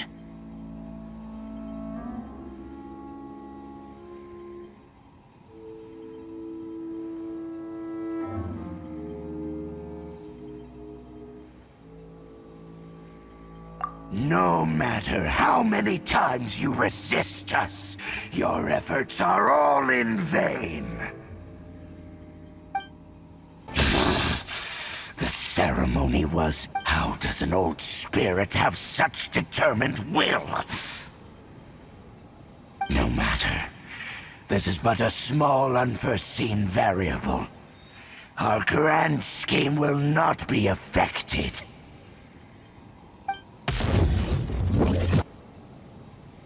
It disappeared again!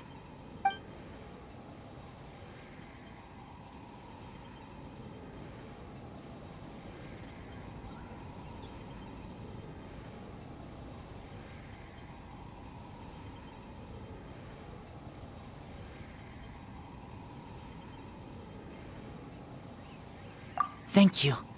You came. Just in time. Human Lupercal. I am ashamed that you must see me in my present state. But still, the Abyss Herald underestimated my strength. Lupus Boreas never refuses trial, but scary outsider, not respect trial rules. I too didn't see the trap.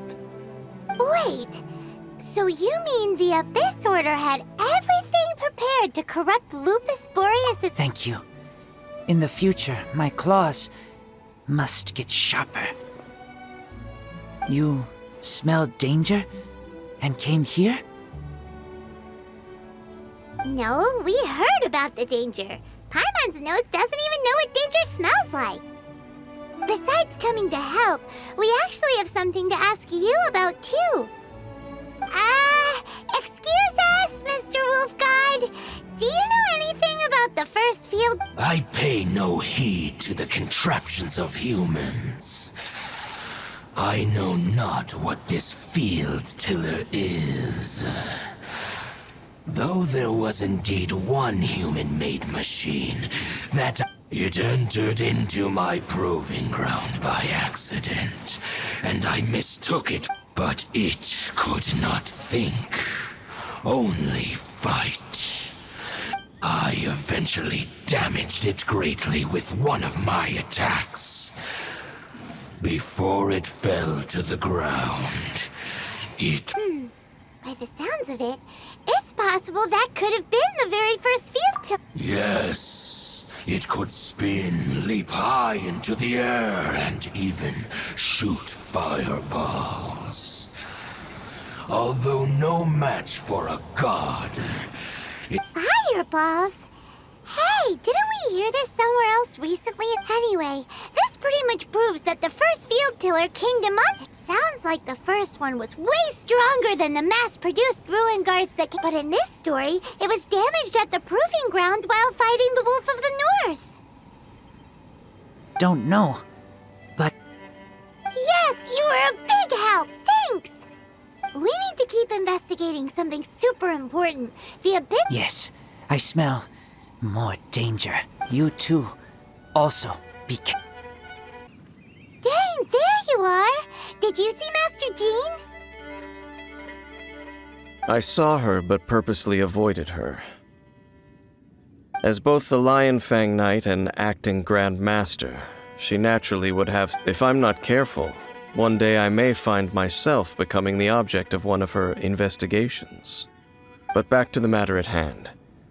I defeated some of the Abyss forces, but wasn't able to gather any information.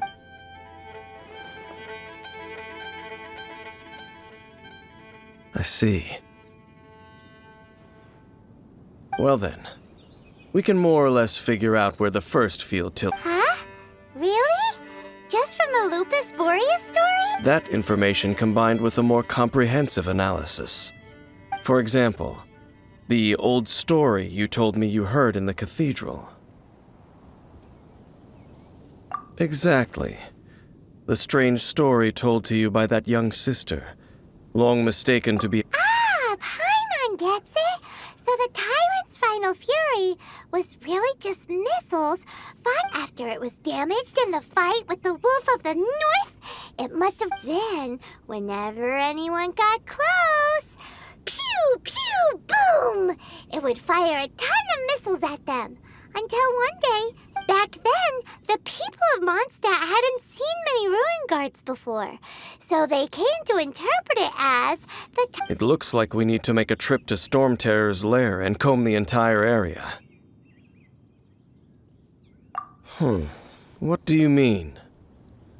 Huh? You mean... Oh, Paimon remembers too!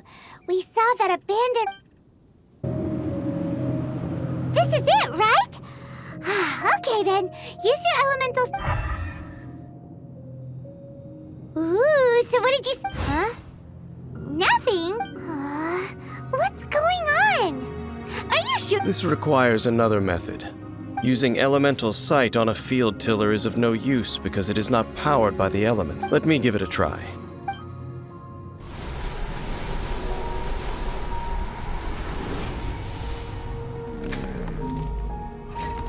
And done. Wow! The very thing the Abyss Herald has been seeking all along. The eye of the first. All of the ruin guards today are just replicas of this machine. As the prototype, its combat capability was unrestricted. Prototype? Oh, Paimon doesn't know that word. Is it another ancient term for... As the Abyss Order has surmised, if this eye is placed in the hands of the and if the limbs of Osial, Overlord of the Vortex, are attached to the statue, and this newly born god will have the power to topple the divine thrones of Celestia. Yes. Then, what should we do? No. Huh? You? Dane? You may doubt me if you wish, but I must ensure it does not fall into the wrong hands. No matter where we may hide it, they will find it. And as for the Church of Favonius, well... But our work isn't done yet. To avoid any further repercussions, we must also take care of that defiled We can't have the church get involved. Let's handle it ourselves. As for what I'm... Destroy it? That's a statue of the Seven! As well... well... Good thing we didn't tell Barbara earlier. Do the Seven really expect me to help them look after what belongs to them? Let's go back to those ruins and destroy the inverted statue. If we are lucky, I'll make sure it doesn't... Looks like we're here. An eerie, lifeless, dark chamber. Oh, such a scary place. Be careful to not be overwhelmed by the power of the defiled statue.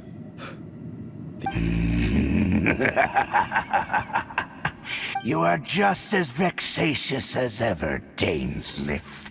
Enemy, I sense your soul is stained by terrible bloodshed. Oh, and something far more than we are the same. We're both dangerous.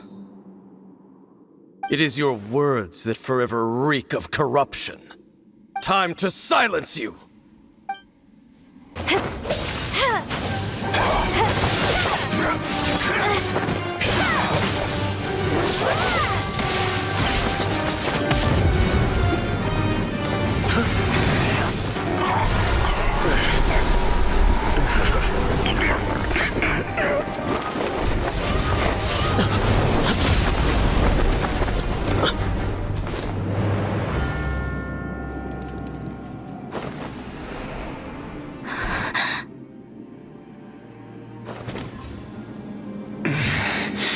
Prince.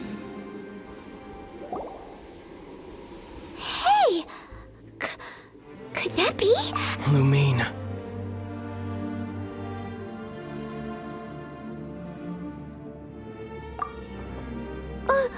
Wait! He just blocked an attack against the Abyss Herald! Your brother? And the Abyss? Lumine. Why are you with Dane? Uh-huh? Your brother knows Dane? Ether, we meet again. What's going on here? Dane knows him too? You shouldn't team up with this man. He is my enemy. Ether.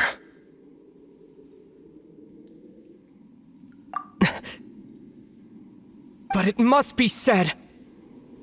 Don't try to stop me. Don't try to stop the Abyss.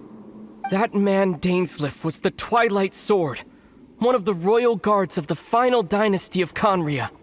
500 years ago, he failed to prevent the destruction of Conria. A curse of immortality was laid upon him, to forever wander the wilderness, while he watched the people he was supposed to protect turn into the monsters of the Abyss. You're saying Dane is from Conria? The same Conria that was destroyed 500 years ago? And you said the people turned into monsters?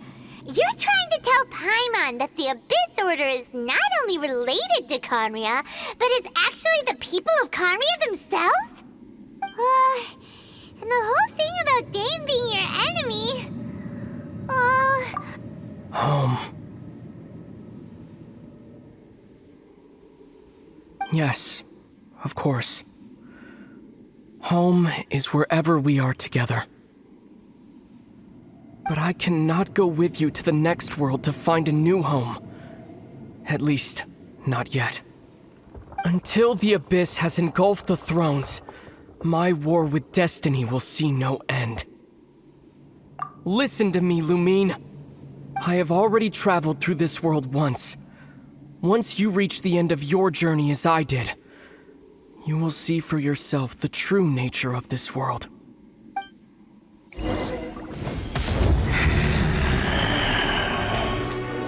So we'll meet again.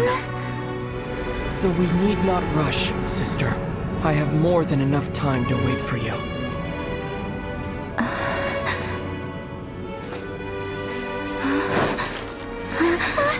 We have always had enough time.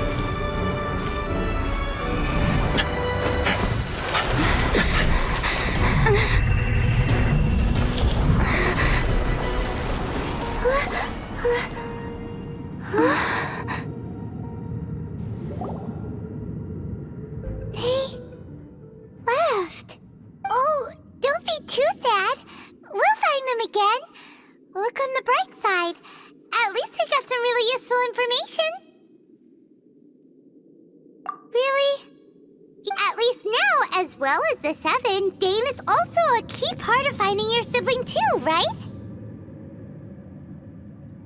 That's right! By the way, what they said just now is all... Oh! Well then...